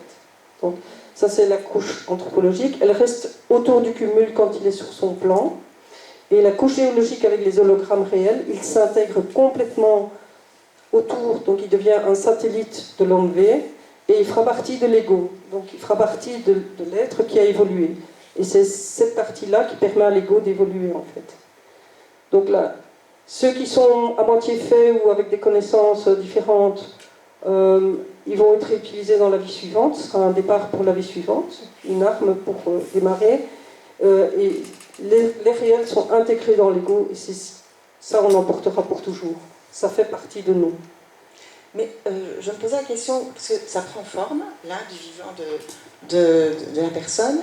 Est-ce que ces hologrammes peuvent avoir une influence, peuvent se partager au niveau de l'environnement, des proches? Parce qu'on peut sentir, parfois, il y a des personnes qui s'intéressent à des choses, qui s'enrichissent dans certains domaines, et il y a quelque chose qui se communique, il y a quelque chose, un intérêt, ou même on peut s'étonner, tiens, je perçois des choses alors qu'on ne les a pas forcément apprises. Enfin, c'est ce que je me disais, que ça pouvait, mais je ne sais pas ce que tu en penses, si ça peut quand même, puisque ça vit là, avec la personne, est-ce que ça peut aussi se sentir parmi les personnes de l'entourage Donc les connaissances, non, on ne se partage pas. Par contre, toutes les cellules qui ont appris dans ton corps, quand tu te désincarnes, ces cellules vont servir à d'autres corps. Il y a les hologrammes de la couche extérieure du chromosome énergétique vont aussi être distribués. Mais c'est des petites connaissances que tu peux capter. Mais tu les captes en descente. Tu ne les captes pas comme ça tout d'un coup. Elles sont dans ton périssoma. Et à un moment, on te parle de quelque chose et ça fait vibrer ces particules qui sont dans ton périssoma à ce moment-là. Donc tu peux avoir des connexions. Il y a aussi le phénomène des pensées. Les pensées sont quelque chose de physique finalement, pas d'éthérique, mais de physique, que tu peux capter aussi. Voilà. Mais tu ne peux pas évoluer avec une pensée de quelqu'un d'autre. C'est toi qui dois intégrer les connaissances avec ton énergie de ton corps et ton ego. Donc c'est vraiment un hologramme. C'est deux lumières qui se mettent en même temps, ensemble, qui vont faire une interférence, comme un code barre, mais hyper compliqué, qui va se graver dans cet hologramme. Et cet hologramme contient instantanément, n'importe quel OMV va pouvoir décoder tout ce qu'elle a comme connaissance dans cet hologramme. Et ça ne se partage pas. Donc on peut en partager certains, éventuellement, mais en principe, non. C'est notre évolution. Ça peut éveiller, mais déjà le système de parasympathie, si tu envoies une intention à quelqu'un, tu lui fais monter, tu lui fais baisser sa tension, tu lui fais, je sais pas, monter son rythme cardiaque ou des choses comme ça, tu peux le faire comme ça. Si tu envoies des intentions aux gens, tu vas aider les gens. On a vu que c'est tout à fait, voilà, c'est quelque chose de physique qu'on commence à mesurer bien, quoi. Le remote viewing dont on parlait aussi, c'est projeter son troisième positif sur des endroits pour essayer de voir ce qui s'y passe. Il y a plein de gens qui ont fait des expériences avec ça. Donc tous ces trucs-là, ça permet, et c'est toujours pour soi, on évolue pour soi, sur Terre. Après, quand on aura fini, parce qu'il explique ça aussi, on va se regrouper d'abord en couple, puis il y aura 16 couples, dont 32 êtres qui vont travailler ensemble, et puis il y aura encore plus d'êtres qui vont travailler ensemble, et finalement, c'est ces groupes qui vont créer une étoile. Et vous allez créer votre propre étoile. Ici, il y a une question. Il y a le micro ici. Oui, je voulais. On va abréger. C'est parce qu'il y a le micro ici. Oui, donc j'essaie. Enfin, est-ce qu'on peut faire le lien, évidemment, je fais le lien avec la loi naturelle, et, enfin, évidemment pas, justement, tu vas me confirmer, mais dans ce sens-là, cette augmentation d'énergie vibratoire en chacun peut être pour le bien ou pour le mal. En fait, c'est comme une loi physique. Et de même, les gens qui vont accaparer l'énergie d'un autre, ça peut être dans une perspective aussi voilà, on peut imaginer. Du coup, la finalité qui est embellit tout ce que tu touches pourrait être aussi, dans une perspective diabolique, détruit tout ce que tu touches. Et donc, c'est là que tu me confirmes que le lien avec la loi naturelle peut s'envisager comme ça. Oui, complètement en fait, parce que je n'ai pas parlé de la morale. Il dit toujours qu'il faut agir avec morale. Il dit un être humain qui passe 4000 vibratons, normalement, il a le même comportement qu'on le regarde ou qu'on ne le regarde pas. Donc s'il y a quelque chose à voler, un être d'un certain niveau ne va pas voler. Tu vois, donc lui il parle tout le temps de la morale. Il dit agir avec la morale, c'est hyper important. Tu as vu, le schéma de la connaissance correspond aussi aux triviaux. Tout à fait. Il y a un parallèle complet entre les deux. Et quand on utilise mal, il dit qu'il y a des êtres très évolués qui viennent sur Terre et puis qui sont là pour détruire. Il dit on va les mettre dans le puits de la sombra. On détruit en fait. Il y a des cas où les cumuls sont détruits par des entités supérieures qui décident que la personne a tellement mal agi dans sa vie que son cumul ne doit plus exister. Donc il y a des choses qui se règlent en fait. Donc si on utilise toute son énergie, et il y a des êtres très puissants, parce que si c'est quelqu'un de 8000 vibratons, il peut vraiment faire du mal à beaucoup de gens. Mais quand ça arrive, il y a des retours de karma qui font que on peut les détruire, aller jusqu'à les détruire. Merci. Avant-dernière question rapide, tu peux juste répondre oui ou non. Le problème de... Il y a encore une question là-dedans. Mais en fait, on va devoir arrêter à l'heure, comme tout le monde a demandé, mais on peut reparler pendant l'auberge espagnole. Je vous en parle après. Le problème de dyspraxie est plus une opportunité qu'un handicap? Je sais pas. Tu sais pas, ok. Si tu sais pas, tu sais pas. Et est-ce que tu sais pourquoi la religion fait si peu évoluer? Oui, parce que ce sont des... on ne te demande pas de la réflexion et de la créativité, au contraire, on te demande de la soumission. Donc si c'est de la soumission, t'apprends rien, tu crées rien. Pas d'humour, rien. Ok. Merci beaucoup.